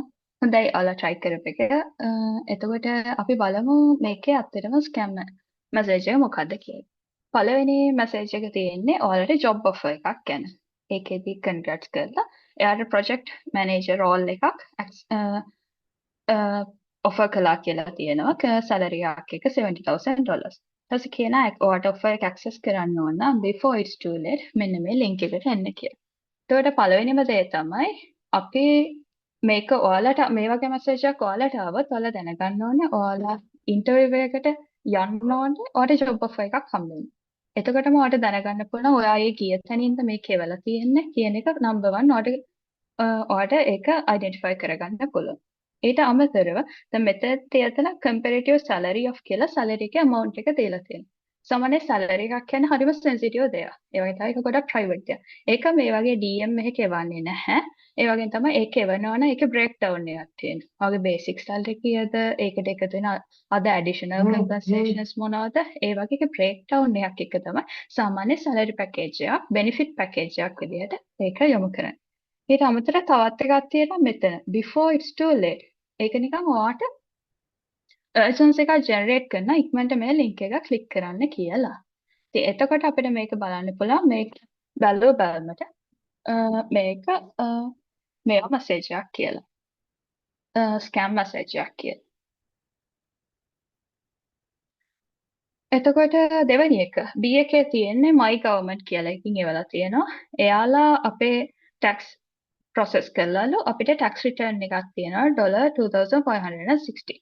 ඒකට අපිට කියනවා එයාලගේ website එකට එන්න කියලා. website එකට ඇවිල්ලා ඒකේ tax එක කීයද කියලා එයා ඒකේ වැඩිදුර විස්තර අඳුරගන්න කියලා තමයි එයාලා කියන්නේ. එතකොට පළවෙනිම දේ තමයි government website එකකින් government institute එකකින් අපි දෙයක් එවනවා නම් එයාලා කවදාවත් .com වගේ top level domain එකක් use කරන්නේ නැහැ. එතකොට එයාලා ඒ country එක ඉවර වෙන තැන අපි ලංකානම් .lk ඊළඟට US නම් .us.uk ඒ වගේ top level domain එකකින් country domain එකකින් තමයි එයාලා ඉවර. එනට අද අපි ඉගෙන ගත්ත පළවෙනිම දේ HTTPS නැත්නම් මෙතනින් අපිට connection එක වෙලා තියෙන HTTP කියලා තියෙන site එකකට connect වෙන්න කියලා.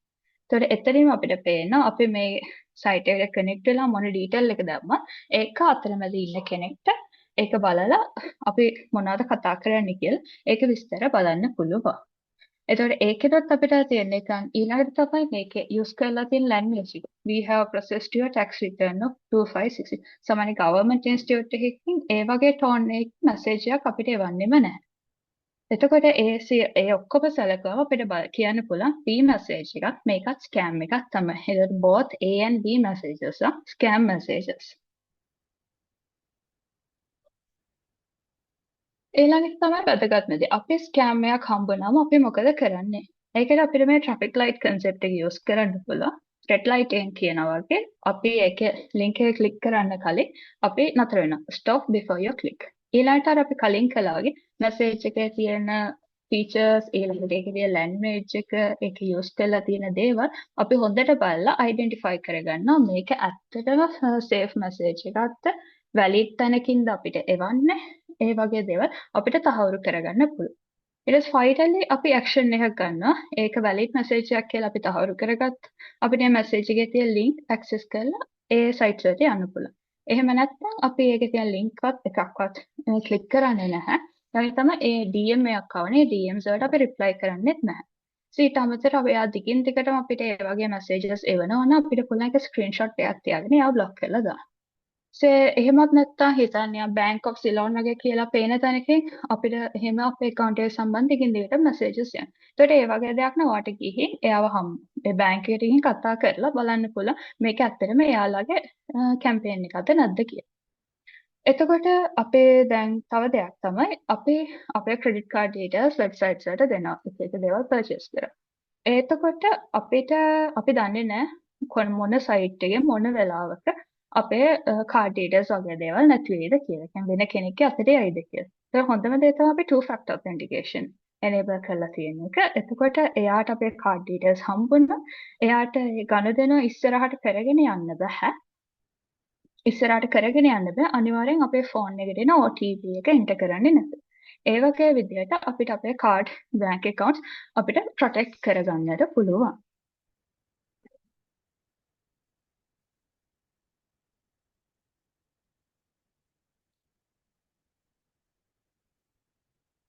එතකොට අද workshop එකේ අපේ අන්තිම concept එක තමයි ඔයාලට කියලා දෙන්න යන secure your web application. අපි ඇත්තට මේක දැම්මේ ඔයාලා school students ලා විදිහට අනිවාර්යයෙන්ම website එක design කරනවා. එතකොට ඔයාලා මේ security fundamentals ගොඩක් වෙලාවට අමතක කරනවා කියන්නේ ඒව ගැන ගොඩක් වෙලාවට care කරන්නේ නැහැ.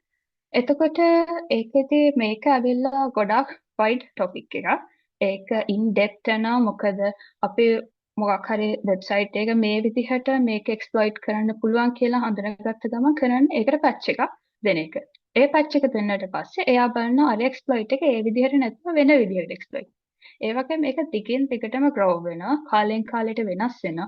සමහර vulnerabilities outdate වෙනවා. අලුත් vulnerabilities එළියට එනවා. ඒ වගේ මේක update යන්න ඕන ලොකු topic එකක්.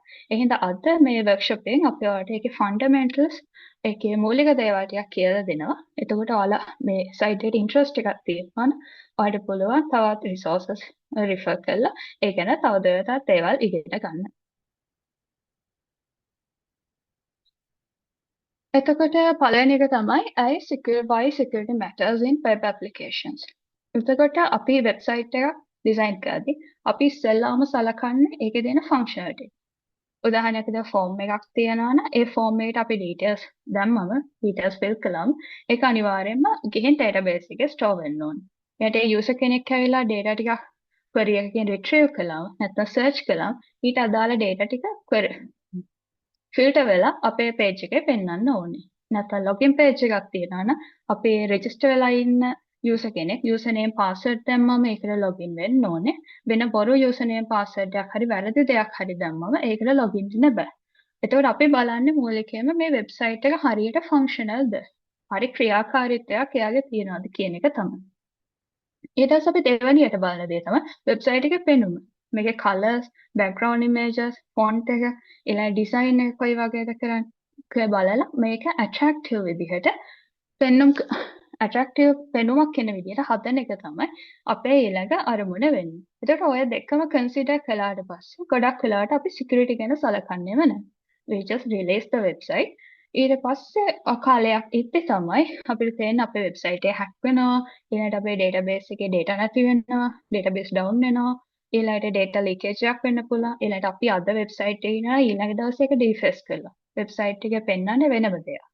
ඒ වගේ ප්‍රශ්න වලට අපි ගොඩක් වෙලාවට මුහුණ පාන්න වෙන්නේ අපි සිකියුරිටි ගැන හිතන්නේ නැති හින්දා. ඒ හින්දා ඒක අර කියන්න if you leave the doors open the hackers will walk right in. අපේ සිකියුරිටි ලොක්හෝස් අපේ වෙබ්සයිට් එකේ තියන්න අපි නිකන් හැකර්ස්ලාට ඉන්විටේෂන් එකක් දෙනවා. ඇවිල්ලා මේක හැක් කරලා මේකට අන්ऑතරයිස් විදිහට අනවශ්‍ය නැති වෙන try කරලා බලන්න වගේ.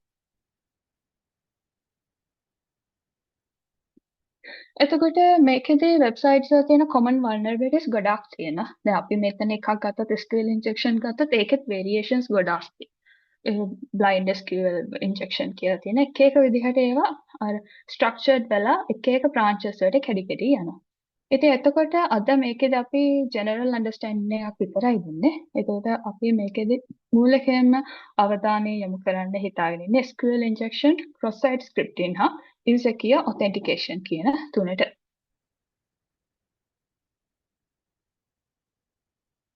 එතකොට SQL injection එකක් කියන්නේ මොකක්ද? ඒක නිකන් සරලවම ගත්තොත් ඒක නිකන් ඔයාගේ database එකට කතා කරන hacker කෙනෙක් වගේ.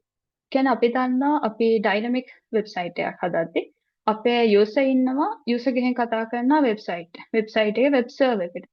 එතකොට මේ web server එක එයාගේ තොරතුරු store කරන්න ඊළඟට ඒකේ තොරතුරු ආය ලබා ගන්න retrieve කරන්න database එකට connect වෙනවා. එතකොට මේකට අපි කියනවා එතකොට අපි user කෙනෙක් විදිහට web server එකට connect වුණාට පස්සේ web server එක database එකත් එක්ක connect වෙන්නේ SQL වගේ query language එකක් පාවිච්චි කරලා. එතකොට අපේ user කෙනෙක් hacker කෙනෙක් කියන්නේ user කෙනෙක්.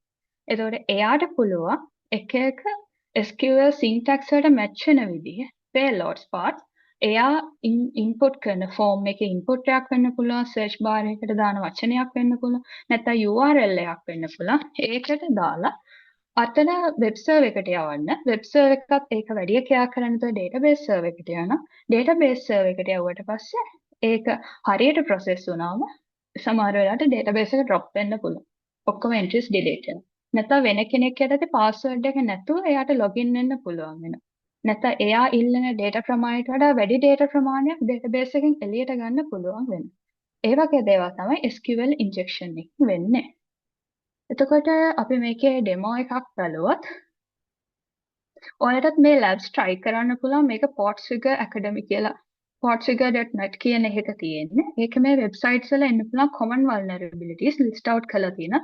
මේ labs ඔයාලා try කරලා බලන්න පුළුවන් කොහොමද ඒව exploit කරන්නේ කියලා බලන්න.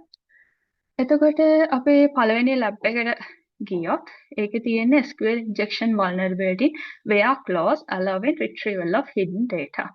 එතකොට මේ ලැබ් එකේත් අපි කරන්නේ ඔයාලා දකින URL එක තියෙනවා. මේකට access කරලා බලන්න.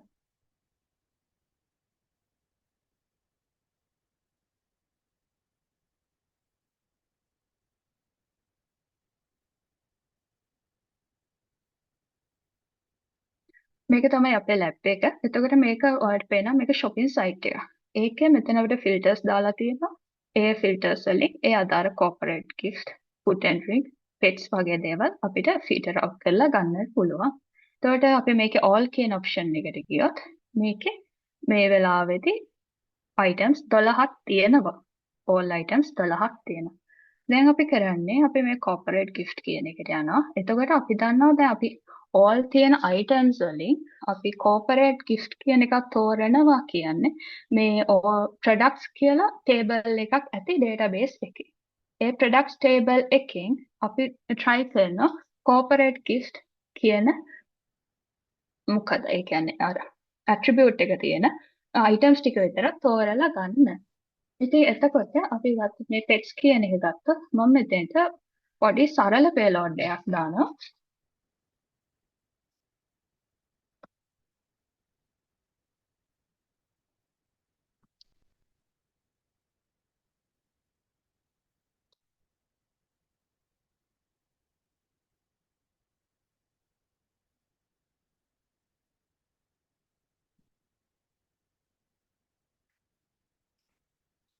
මේ payload එක. එතනදී මම දාලා තියෙන්නේ single quotation plus or plus 1 equals 1 කියලා. එතනදී මම try කරන්නේ මෙතනදී දැන් pets කියලා ගියාට පස්සේ තියෙන එතන SQL query එකෙන් filter වෙන්නේ නැතුව එතන ඒ table එකේ තියෙන ඔක්කොම දේවල් ගන්න. මොකද O 1 equals 1 කියත් මේ දකුණු පැත්ත ඔයාලා දන්නා boolean expressions. මේ පැත්ත 1 වෙනවා. මෙතන අපි hyphen එකක් දෙනවා කියන්නේ ඊට එහා තියෙන ටික අපි comment කරලා දානවා කියන එක. ඒතකොට අපි කියන්නේ category pets ලා හරි O 1 equals 1 තියෙන ඔක්කොම හරි අපිට දෙන්න කියලා. ඒකට අපි මේක execute කළාම අපිට ඒ ටේබල් එකේ තියෙන ඔක්කොම data ටික අපේ UI එකට load කරගන්නට පුළුවන්. කලින් තිබ්බ entries 12යි දැන් 20ක් විතර තියෙනවා. ඒ වගේ. එතකොට ඒ තියෙන apprentice type එකේ lab එක. ඊළඟට අපි login එකක් bypass කළා.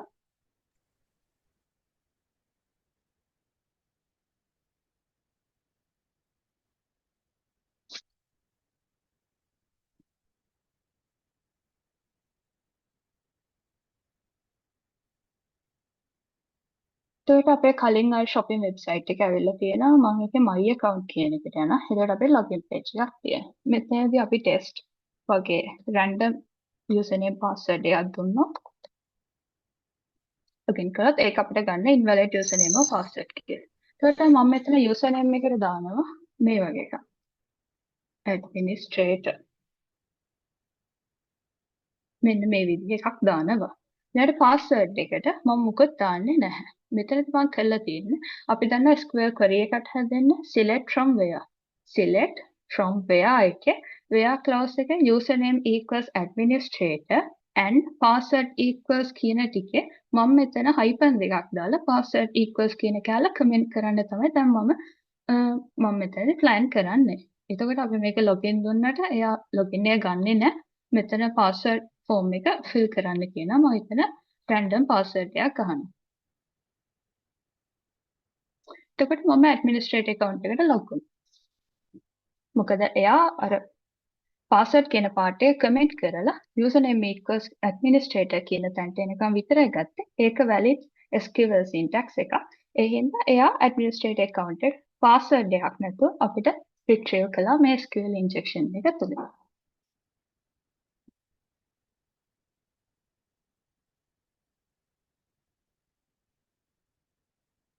එතකොට අපි ආයෙත් ගියොත් අපේ presentation එකට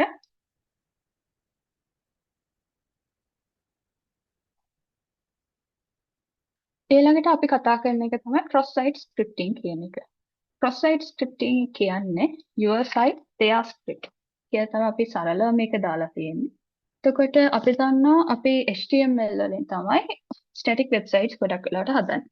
එතකොට dynamic features අපි මේ static website එකට add කරන්න ඕන. උදාහරණයක් විදිහට අපි ගිහලා tab එකක් තියෙනවා. ඒ tab එක උඩ අපි click කරද්දී එතන tab එකේ යටට තියෙන options ටික අපේ drop down box එකක් වගේ යටට එනවා. ඊළඟට අපි button එකක් තියෙන button එක click කළාට පස්සේ ඊළඟ page එකට යනවා. වගේ දේවල් අපිට දැනන්න ඕනේ නම් අපි ඒකට HTML තියෙන script කියලා tag එකක්. script tag එකේ ඇතුලේ අපි අපේ JS payload එකක් නැත්නම් JS code එකක් අපි දානවා. එතකොට අපිට අර HTML එක ඇතුලේ අපිට අර JavaScript වගේ අර dynamic features පෙන්නන දේවල් run කරගන්න පුළුවන්. එතකොට මේකෙදී තියෙන ප්‍රශ්නේ කියන්නේ ඒ වගේ රන් කරන්න UI එකෙන් නැත්නම් අපි කියන front end එකෙන් user ට පේන interface එකෙන් අපි allow කරලා තියෙන්නේ user ට පුළුවන් ඒ වගේ script කියන tag HTML tag දෙක ඇතුලේ එක එක payloads යවලා web server එක ඇතුලේ ඒව execute වෙන්න ඇරලා එයාට කැමති දේවල් කරගන්න. උදාහරණයක් විදිහට ගත්තත් දැන් එයාට පුළුවන් ඕන්න පොප් වින්ඩෝ එකක් වෙබ්සයිට් එකේ මේකේ පෙන්නලා තියෙනවා වගේ පොප් වින්ඩෝ එකක් ඕපන් කරගන්න පුළුවන්. එහෙමත් නැත්නම් එයාට පුළුවන් වෙබ් සර්වර් එකට මොකක් හරි ස්ක්‍රිප්ට් එකක් යවලා ඒකේ ආ ෆයිල් එකක් මේන්ටේන් කරනවා. ඒ වෙබ් සර්වර් එකට ඇක්සස් කරන යූසර්ස්ලා කවුද? එයාලා ඇක්සස් කළේ මොන IP එකකින්ද? ඒ වගේ තොරතුරු රැස් කරගන්න. එතකොට ඒකේ අපි සරලම මට්ටමේ ලැබ් එකක් බැලුවොත්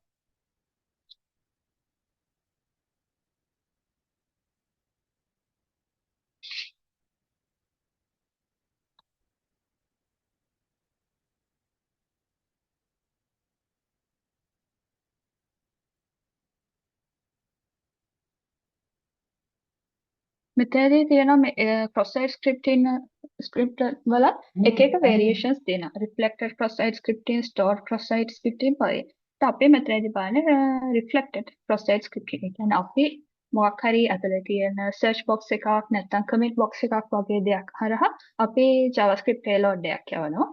ස්ක්‍රිප්ට් ටැග් එක ඇතුලේ. එතකොට ඊළඟ යූස් ඇවිල්ලා ඒ බටන් එක ක්ලික් කරද්දි හරි ඔයා ඊළඟ ස්ටෙප් එකට මූව් වෙද්දි හරි ඒ අපි යවපු JavaScript payload එක අර වෙබ් සර්වර් එක ඇතුලේ එක්සිකියුට් වෙනවා.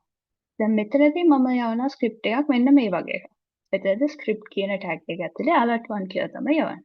මේකේදී alert කියන එක අපි යූස් කරන්නේ pop-up window එකක් pop out කරගන්න.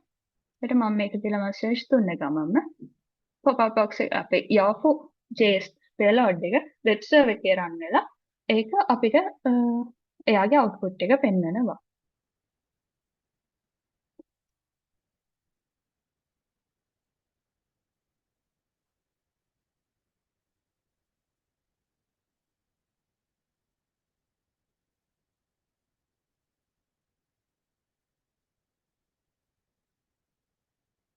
එතකොට අපි ඊළඟ නැත්නම් අද කියලා දෙන වෙබ්සයිට් vulnerabilities වලින් අන්තිම එක ඒ තමයි insecure login එක. insecure login එක කියන්නේ අපි login page එකක් හදද්දී අපි consider කරන්නේ මොකද්ද? හරි username password එක දුන්නොත් එයා ඉස්සරහට user කෙනෙක් වෙලා ඒ කියන්නේ login වෙලා account එක වෙබ්සයිට් එක access කරන්න පුළුවන් වෙන්න ඕනේ. එයා වැරදි එකක් දුන්නොත් එයාගේ invalid username or password වගේ message එකක් පෙන්නලා එයාට login වෙන්න දෙන්නේ නැති වෙන්න ඕනේ. ඒ වුණත් අපි ගොඩක් වෙලාවට ඔය ෆන්ක්ෂන් එක විතරක් හිතුවම සමහර අය try කරනවා මේ login pages brute force කරන්න. brute force කරනවා කියන්නේ නැත්නම් මේ login pages වලට username password guess කරන්න. මේ දකුණු පැත්තේ ඔයාලා table එකක් තියෙනවා password popularity. ලෝකේ හැමෝම ඉන්නවා එයාලා හැමෝටම අඩුම තරම එක account එකක් හරි තියෙනවා. එතකොට එයාලා එකට username එක password එකක් use කරනවා. එතකොට ලොකු වැඩියෙන්ම use කරන්නේ 1 2 3 4 5 6 කියන password එක.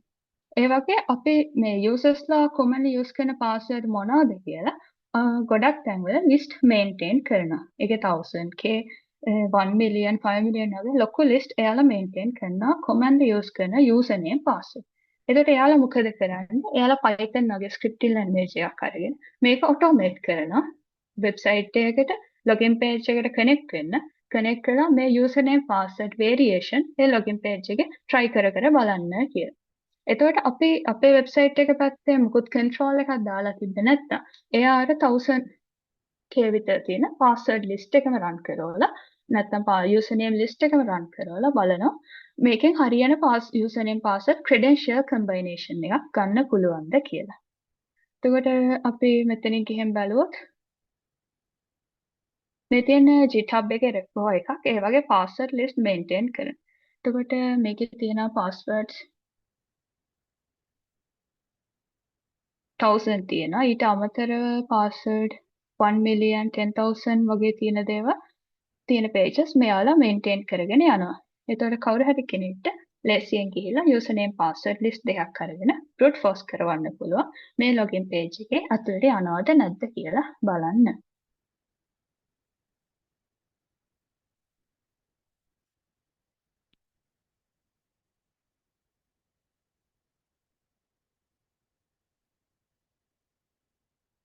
එතකොට අපි දැන් බැලුවා බේසික්ම ඇටැක් ටයිප්ස් තුනක් ගැන SQL injection, cross-site scripting, ඒ වගේම login brute force එක නැත්නම් insecure login එක.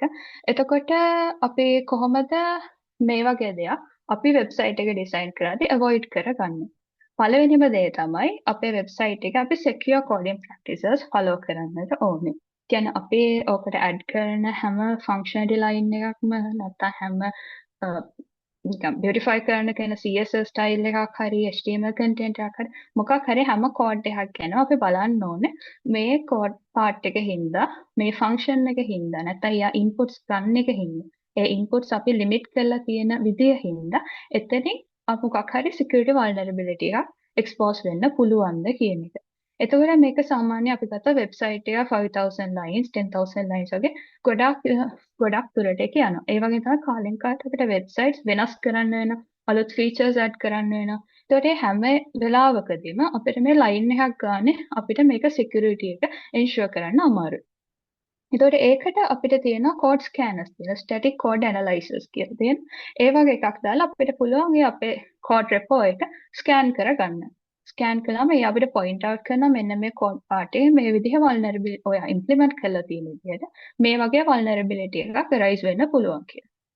එතකොට ඒ වගේ පාර්ට්ස් හොයාගෙන අපිට පුළුවන් ඒවා පැචස් ඇප්ලයි කරන්න. එතකොට ඒ වල්නරබිලිටි එක රයිස් වෙන එක අපිට ෆික්ස් කරන්නට පුළුවන්. ඒ වුණත් ඊසිම සොලියුෂන් එක තමයි හිතන්න ඔයා දැන් වෙබ්සයිට් එක හදලා අවුරුදු ගාණක්. ඒක දැන් රන් වෙනවා. ඊළඟට ඒකට මේ සිකියුරිටි ඉෂුස් තියෙන තැන් හොයාගන්න ඊළඟට ඒකේ ඒ පැචස් ඒ ෆික්සර්ස් දාන්න තරම් එක්ස්පර්ටීස් එකක් නැහැ. මොකද ඔයාලා දැක්ක SQL injection වුණත් process scripting වුණත් ඒවා ගොඩක් ස්ට්‍රක්චරල් විදියට හැම පැත්තටම විහිදීගෙන යනවා. ඒකට ඒවා ගැන අපිට deep and thorough understanding එකක් ඕනේ. එතකොට ඒකට අපිට කරන්න පුළුවන් ලේසිම සොලියුෂන් එකක් තියෙනවා අපේ on premise server එකට. ඒ කියන්නේ අපේ server එක වෙබ්සයිට් එක host කරන්නේ නැතුව අපි ISP data center එක නැත්නම් cloud එක වගේ අපේ වෙබ්සයිට් එක host කරන එක. එතකොට ඒකෙදි වෙන්නේ මොකද? එයාලා අපි එතන host කරනවාට අපි එයාලට ගාණක් pay කරනවා. ඒ pay කරන එකට එයාලා security cost එකකුත් දාලා තියෙනවා. මොකද එයාලා වෙනම tools එතන implement කරලා තියෙනවා. හදලා තියෙන අපේ වෙබ්සයිට් එකේ තියෙන හැම රික්වෙස්ට් එකක්ම එයාලා බලන ඒවල ඇතුලේ malicious payloads තියනවද නැත්නම් අර brute force එකකදී වගේ එක වගේ රික්වෙස්ට් එක දිගට එනවා. ඒකට එයාලා බලන ඒ වගේ DDoS එකක් DDoS කියන්නේ denial of distributed service. ඒ වගේ එක දිගට රික්වෙස්ට් එනවාද එයාට හැන්ඩල් කරගන්න බැරි වෙන තරමේ නැත්නම් අපි දැක්කා SQL injection වලදී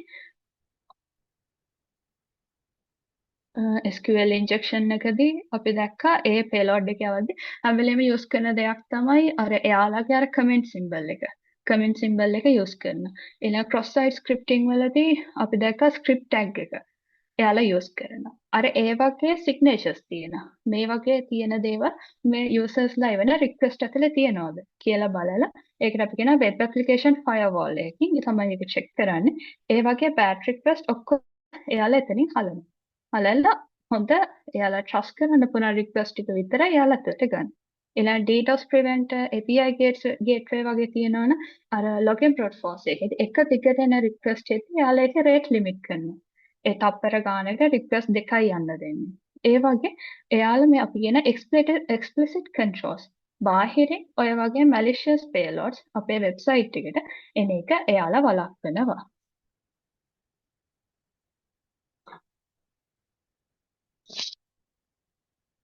එතකොට අද වර්ක්ෂොප් එකේ ඔය ටොපික්ස් තුන ගැන තමයි අපි කතා කරන්නට හිතුවේ. එතකොට ඉස්සෙල්ලාම අපි self browsing ගැන කතා කළා කොහොමද ආරක්ෂිත විදිහට ඉන්ටර්නෙට් එක පාවිච්චි කරන්න කියන එක. ඊළඟට අපි කතා කළා spot the scam. Scam message එකක් මේල් එකක් කොහොමද අපි අයිඩෙන්ටිෆයි කරගන්නේ කියලා. ඊට පස්සේ අපි අන්තිමට ගියා අපි හදන වෙබ්සයිට් එක සිකියුරිටි කියන්නේ කන්සර්න් කරන්න ඕන ඉෂුව එකක්. ඒ හින්දා ඒක කන්සර්න් කළා කොහොමද ඒක ආරක්ෂා කරගන්නේ කියන එක පිළිබඳ බේසික් අයිඩියා එකක් ඔයාලට හම්බුණා. එතකොට ඊළඟට තියෙන අද ඔයාලා ඉගෙන ගත්ත එකෙන් පොඩි ක්විස් එකක් තියෙනවා. ඔයාලා කොච්චර ඒක දුන්න අයිඩියා එක ග්‍රැබ් කරගත්තද කියලා බලන්න. ඒකට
මම හිතනවා මගේ ස්ක්‍රීන් එක ඔයාලට පේනවා ඇති කියලා.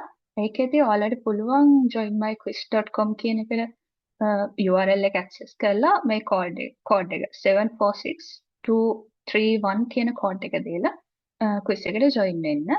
participants ලා join වුණාට පස්සේ අපි ඒක පටන් ගමු. නැත්නම් මේ URL එක උනත් ඔයාලට sorry QR code එක උනත් ඔයාලට ස්කෑන් කරන්න පුළුවන්.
තව අපි විනාඩි 3ක් විතර බලමු. ඔයාලට තියෙන joinmyquiz.com කියන URL එකට ගිහින් මේ කෝඩ් එක දෙන්න.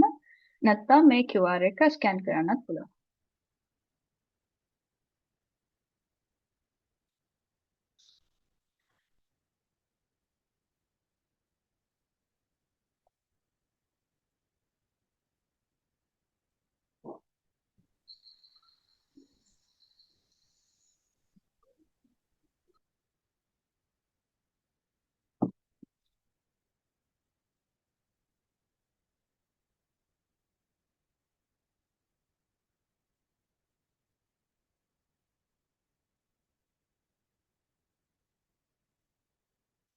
link එක chat එකේ තියෙනවා. ඔයාලට ඒක හරහා join වෙන්න පුළුවන්.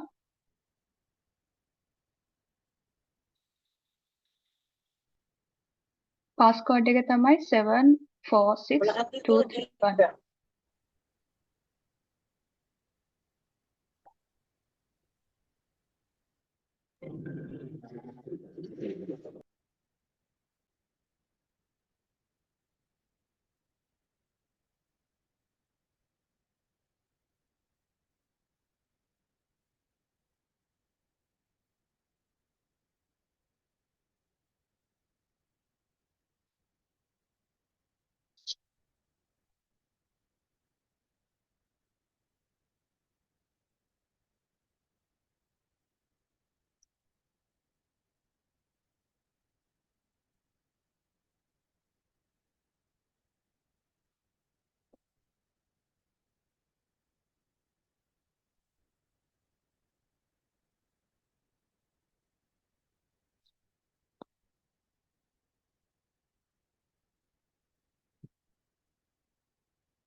හරි participants ලා 26 දෙනෙක් ඉන්න. අපේ quiz එක දැන් පටන් ගමු. තව join වෙන අය ඉන්නවද?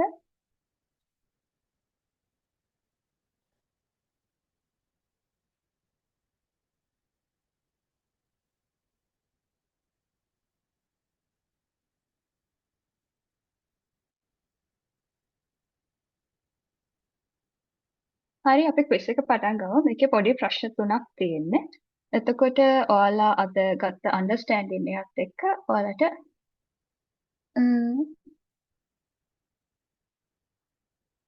ඒ questions වලට answer එක දෙන්න පුළුවන්.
Congratulations first places ගත තුන්දෙනාට සනිදු දිලීප and බරිත.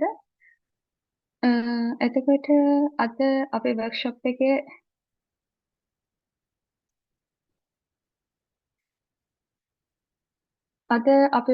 එකේ mainlyම කතා කළේ safe browsing for the scam and secure your web applications කියන content තුන ගැන. එතකොට අපි හිතනවා ඔයාලට ඒක ගැන හොඳ idea එකක් ඊළඟට web browser එකක් use කරද්දී කොහොමද මගේ permissions cookies manage කරන්නේ ඒ වගේම scam message එකක් වගේ දෙයක් ඔයාලට આવොත් කොහොමද මම මේක identify කරගන්නේ ඒ වලින් ආරක්ෂා වෙන්නේ කොහොමද and ඊළඟට ඔයාලා website එක design කරද්දී security කියන concern එක අමතක කරන්න එපා ඒකට match වෙන විදිහේ controls දාන්න ඕනේ කියන අවබෝධය ඔයාලට හම්බුණා කියලා හිතනවා. ඒ වගේම තමයි cyber security subject එක ගැන ඔයාලට කැමැත්තක් ඇති වුණා කියලා හිතනවා. එතකොට cyber security කියන්නේ හැමෝම කියනවා වගේ hacker කෙනෙක් වෙන්න හරි තව කෙනෙක්ගේ දෙයකට ගිහින් ඒකට එයාගේ දෙයක් අපි බලෙන් අනවසරයෙන් ඇතුළු වෙන්න නැත්නම් එයාගේ දෙයක් වෙනස් කරලා එයාට හිරිහැරයක් වෙන දෙයක් නෙමෙයි. වෙබ්සයිට් එක vulnerability එකක් ඔයාලා දැක්කත් ඒක exploit නොකර මෙතන මෙහෙම දෙයක් තියෙනවා මේකේ security implication එකක් වෙන්න පුළුවන් ඒ හින්දා අපි මේක fix කරමු කියන mindset එකක් හදාගන්න subject එකක් කියලා ඔයාලට හොඳ අවබෝධයක් එන්න ඇති කියලා අපි හිතනවා. එතකොට අද workshop එකට join වුණ හැමෝටම ගොඩක් ස්තුතියි. ඒ වගේම තමයි CSC40 Codejam by CSC Future Minds competition එකේ ඔයාලා ඉස්සරහට හොඳ තරගයක් දෙලා විශ්ව ජයග්‍රහණයක් ලබා ගනී කියලා අපි හැමෝම විශ්වාස කරනවා. එතකොට wish you all the best. Thank you. Over to you, Muad. ස්තුතියි විශ්වදිනි. දැන් අපි අපේ සෙෂන් එකේ අවසාන හරියට ළඟා වෙලා තියෙන්නේ. ඔයගොල්ලන්ට මම කලින් ෂෙයා කරපු ලින්ක් එකෙන් ඔයගොල්ලෝ ඒවල තිබ්බ ප්‍රශ්න වලට අපි දැන් උත්තර බලමු. විශ්වදිනි මම ඔයාලට ප්‍රශ්න ටික යොමු කරන්නම්. එක්කෙනෙක් අහලා තියෙනවා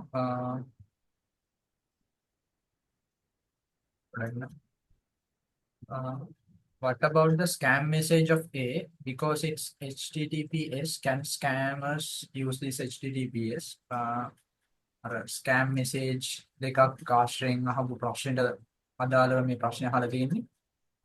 අහලා තියෙන්නේ HTTPS link එකක් තමයි ඒකේ තිබුණේ කියලා. එහෙම HTTPS link එකක් use කරලා scam එකක් initiate කරන්න පුළුවන්ද කියලා තමයි ප්‍රශ්නය අහලා තියෙන්නේ. ඇත්තටම පුළුවන්.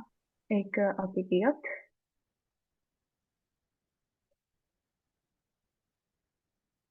safe browsing වලත් අපි මුලින්ම ඔයාලට අහපු ප්‍රශ්නේ තමයි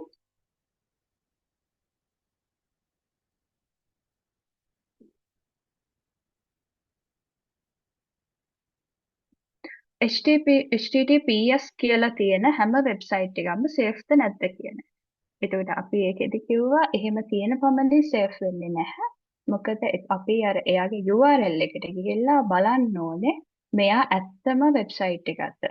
It does not mean the website is trustworthy. The website is not fake or malicious. එතකොට අපි වෙබ්සයිට් එකේ domain name එක හොඳට නිරීක්ෂණය කරලා අපි තහවුරු කරගන්න ඕනේ මේක ඇත්ත ඩොමේන් එකක්ද නැත්නම් බොරුවට අපි රැවටීමේ අරමුණෙන් හදපු ඩොමේන් එකක්ද කියන එක. එතකොට HTTPS කියන්නේ අපි නිකන් අර client server අතර තියෙන connection එක encrypt කරන. අපි ඒකට certificates දානවා ඒ වගේ TCL TLS connection SSL connection කියලා අපි ඒක ඉස්සරහට තව in-depth කරනවා. ඒකෙන් කරන්නේ අර එන මාර්ගය ඔස්සේ. දැන් ඔයා වෙබ්සයිට් එකට සර්වර් එකට කනෙක්ට් වෙනවා කියන්නේ ඔයා ඉස්සෙල්ලාම කනෙක්ට් වෙන්න ඔයාගේ රෝටර් එකට. නේද? රවුටර් එකෙන් ඔයා ISP එකේ පාත්ස් හරහා ගිහින් තමයි ඔයා ඒ සර්වර් එක හොස්ට් කරලා තියෙන තැන සර්වර් කම්පියුටර් එකට කනෙක්ට් වෙන්නේ. ඔයා නෙට්වර්කින් වලදී ඒවා ඉගෙන ගන්න. ඉතින් එතකොට මේ පාත් එක පුරාවට වෙන කෙනෙක්ට බලන්න බැරි වෙන්න ඒක wrap up කරනවා මිසක් ඒකෙන් අපිට කියන්න බෑ HTTP කියන සයිට් එකක් ඒ කියන්නේ phishing mails වල එන site නැත්නම් fake website HTTPS use කරන්නේ කියන්න බෑ. ඒක ඇවිල්ලා fake නැත්ද කියන එක ඒ වෙබ්සයිට් එකේ identity එක. අනන්‍යතාවය මත තමයි රඳා පවතින්නේ. ඔව් මොකද? තව ප්‍රශ්නයක් අහලා තියෙනවා රිවර්ස් ඉන්ජිනියරින් කියන්නේ මොකක්ද කියලා. ඒක ගැන පොඩි අදහසක් දුන්නා. ඒකට ආන්සර් එක දුන්නද නැත්නම් මම හරි මම රිවර්ස් ඉන්ජිනියරින් කියන්නේ දැන් අපි මොකක් හරි අපි හිතමු ප්‍රොඩක්ට් එකක් තියෙනවා කියලා. ඒකේ තියෙන අපි ඒක ආපස්සට ඒ කියන්නේ අපිට ඒකේ මුළු ආකෘතියම දෙන්නේ නැතුව ඒකේ කොටස් වශයෙන් අපිට හොයාගන්න පුළුවන් නම් ඒ කොටස් ගලපලා අපි ඒකේ මුල් ආකෘතිය නිර්මාණය කරගන්න හදන උත්සාහයක් තමයි රිවර්ස් ඉන්ජිනියරින් කියලා කියන්නේ. ඒක දැන් සයිබර් සිකියුරිටි රිලේටඩ් විදිහට අපි ඒක හිතනවා නම් දැන් අපිට මුළු කෝඩ් එකම දෙන්නේ නැතුව අපිට ඒකේ ෆන්ක්ෂනල් එකක් දීලා තියෙනවා. කියන්නේ මෙන්න මේක මෙහෙම තමයි වැඩ කරන්නේ කියලා. අපි ඒ දීලා තියෙන අදහස පාවිච්චි කරලා අපි ඒකට අපි ආකෘති කිහිපයක් හදලා ඒක ගලපන්න බලමු. එහෙම ගලපලා මොකක් හරි එකක් හරියට ගලප ගන්න පුළුවන් වුණොත් අපිට ඒකෙන් ඒකේ මූලාකෘතිය ප්‍රතිනිර්මාණය කරගන්න වගේ පුළුවන්. එතකොට අන්න ඒ වගේ අප්‍රෝච් එක නැත්තම් ඒ ක්‍රියාවලියට තමයි රිවර්ස් ඉන්ජිනියරින් කියලා කියන්නේ. එතකොට ඕක පාවිච්චි කරලා සමහර වෙලාවට අපි සිස්ටම් එකක් බ්‍රේක් කරන්න වගේ යූස් කරන්න පුළුවන්. ඕකට තමයි රිවර්ස් ඉන්ජිනියරින් කියලා කියන්නේ.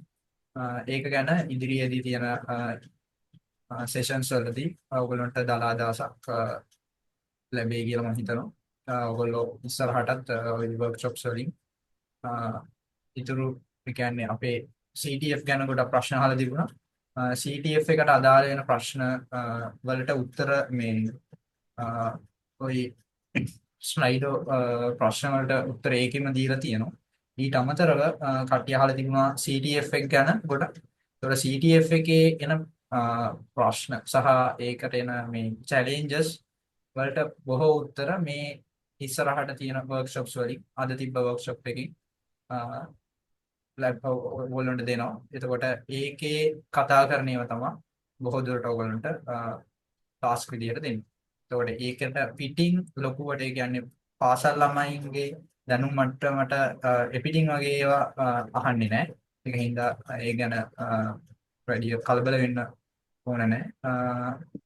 මම හිතනවා රිවර්ස් ඉන්ජිනියරින් ගැන ප්‍රශ්න උත්තරේ ලැබිලා ඇති කියලා. ඒකට අමතරව මේ CTF එක ගැන අහලා තිබ්බ ප්‍රශ්න වලට උත්තර ඔයගොල්ලන්ට ස්ලයිඩෝ මේකෙන් දැනගන්න පුළුවන්. තව අලුත් ප්‍රශ්නයක් අහලා තියෙනවා. Will it be a full-fledged SRE? Will we need tools like Vibra or RD2?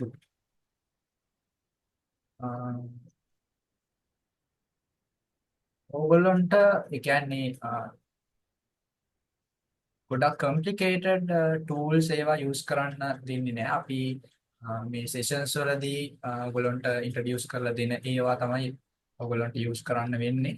ඒක හින්දා මේ මේක ගැන වැඩි කලබල වෙන්න එපා. ඒ කියන්නේ tool specific කරලා අපි කියන්නේ නැහැ.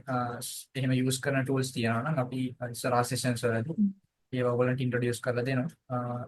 නැතුව ඔයගොල්ලන්ට randomly එක එක tools select කරලා ඒක use කරන්න වෙන තත්ත්වයක් වෙන එකක් නෑ.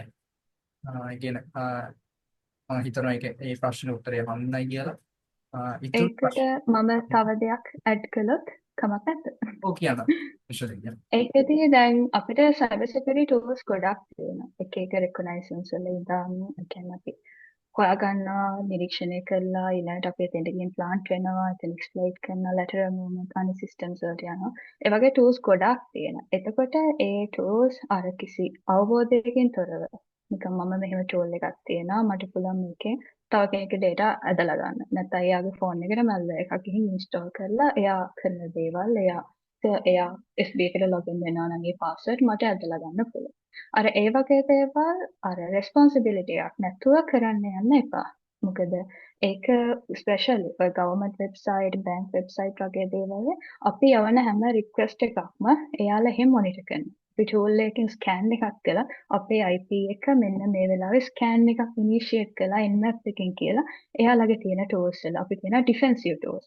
එයාලා බැංකුව නැත්නම් government sector එක ආරක්ෂා කරගන්න දාලා තියෙන tools වල ඒ alerts වදිනවා. එතකොට අපි කිසිම දැනුමකින් තොරව YouTube වීඩියෝ එකක් දැකලා හරි ඉන්ට්‍රස්ට් එකට හරි නැත්නම් කියුරියොසිටි එකට හරි ඒ වගේ දෙයක් ඉනිෂියේට් කළොත් ඒකේ consequences අපිට අත්විඳින්න වෙනවා. ඒ හින්දා tool එකක් use කරද්දී responsible විදිහට අවශ්‍ය දේට විතරක් ඊළඟට ඔයා තව කෙනෙක්ගේ දෙයකට සම්බන්ධ වෙනවා නම් connect කරනවා නම් එයාගෙන් permission එක අරගෙන ඒ දේවල් use කරන එක හොඳයි කියලා මතක් කරන්න කැමතියි. හරිද? Obviously, තව ප්‍රශ්නයක් තියෙනවා. Won't the site be locked for you when using an automated program to guess the password from common passwords? ඒ කියන්නේ Sorry, I didn't get your question. ඒගොල්ලෝ අහලා තියෙන්නේ අපි අර brute force කරලා password එකක් guess කරන්න හදද්දී site එක lock වෙන්නේ නැද්ද වගේ ප්‍රශ්නයක් අහලා තියෙනවා. ඒක lock වෙන්න අපි ඇතුලෙන් control එක දාලා තියෙන්න ඕනේ. අපි නිකන් ගිහලා login page එක හදනවා. අපි එතන දාන්න logic එක තමයි මේක username password සමාන වෙනවද database එකේ password user table එකේ තියෙනවද එහෙනම් lock වෙන්න දෙන්න කියන තැනින් ඒ functionality එකෙන් විතරක් අපි නතර වෙලා තියෙනවා නම් එතකොට account lockout එකක් වෙන්නේ නැහැ. එතකොට අපිට ඕන තරම් password brute force කර බලන්න පුළුවන්. ඒ control එක ගොඩක් website වලට දාලා තියෙනවා. ඒක කරන්නේ ඔයාට උපරිම guess කරන්න පුළුවන් වැරදි password 5ක් විතර. එතකොට ඔයාගේ account එක lock වෙනවා. එතකොට ආ website එකේ support service එකට mail එකක් දාලා ඔයාගේ account එක ආයෙ reactivate කරගන්න ඕනේ. එහෙමත් නැත්නම් සමහර තැන් තියෙනවා දැන් ISP data centers වගේ තැන්වල host කරලා තියෙනවා site. අපි කොච්චර brute force කරන්න හැදුවත් අපිට හිතෙන ඒ කියන්නේ account lockout එකක් වෙන්නේ නැහැ. site එකත් එයා generate කරේ යනවා වගේ පේනවා. but request 3-4කට වඩා පස්සේ ඊටු ටික යන්නේ නැහැ. ඒකද වෙන්නේ එයාලා එහෙන් identify කරන්න අපේ IP එකේ එහෙට DDoS එකක් initiate වෙලා තියෙන කියලා සමහර වෙලාවට අපේ IP එකත් lock කරලා දාන්න පුළුවන් ඒ website එකට connect වෙන්න තියෙන අවස්ථාව.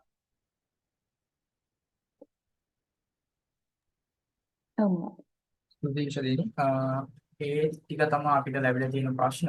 තව තිබ්බ ප්‍රශ්න වලට උත්තර ස්ලයිඩ් එකේම දීලා තියෙනවා. ඒවා බොහෝ දුරට මේ CTF එක හා සම්බන්ධ ප්‍රශ්න. මම ඒකට කලින් දාලා උත්තරයක් දුන්නා.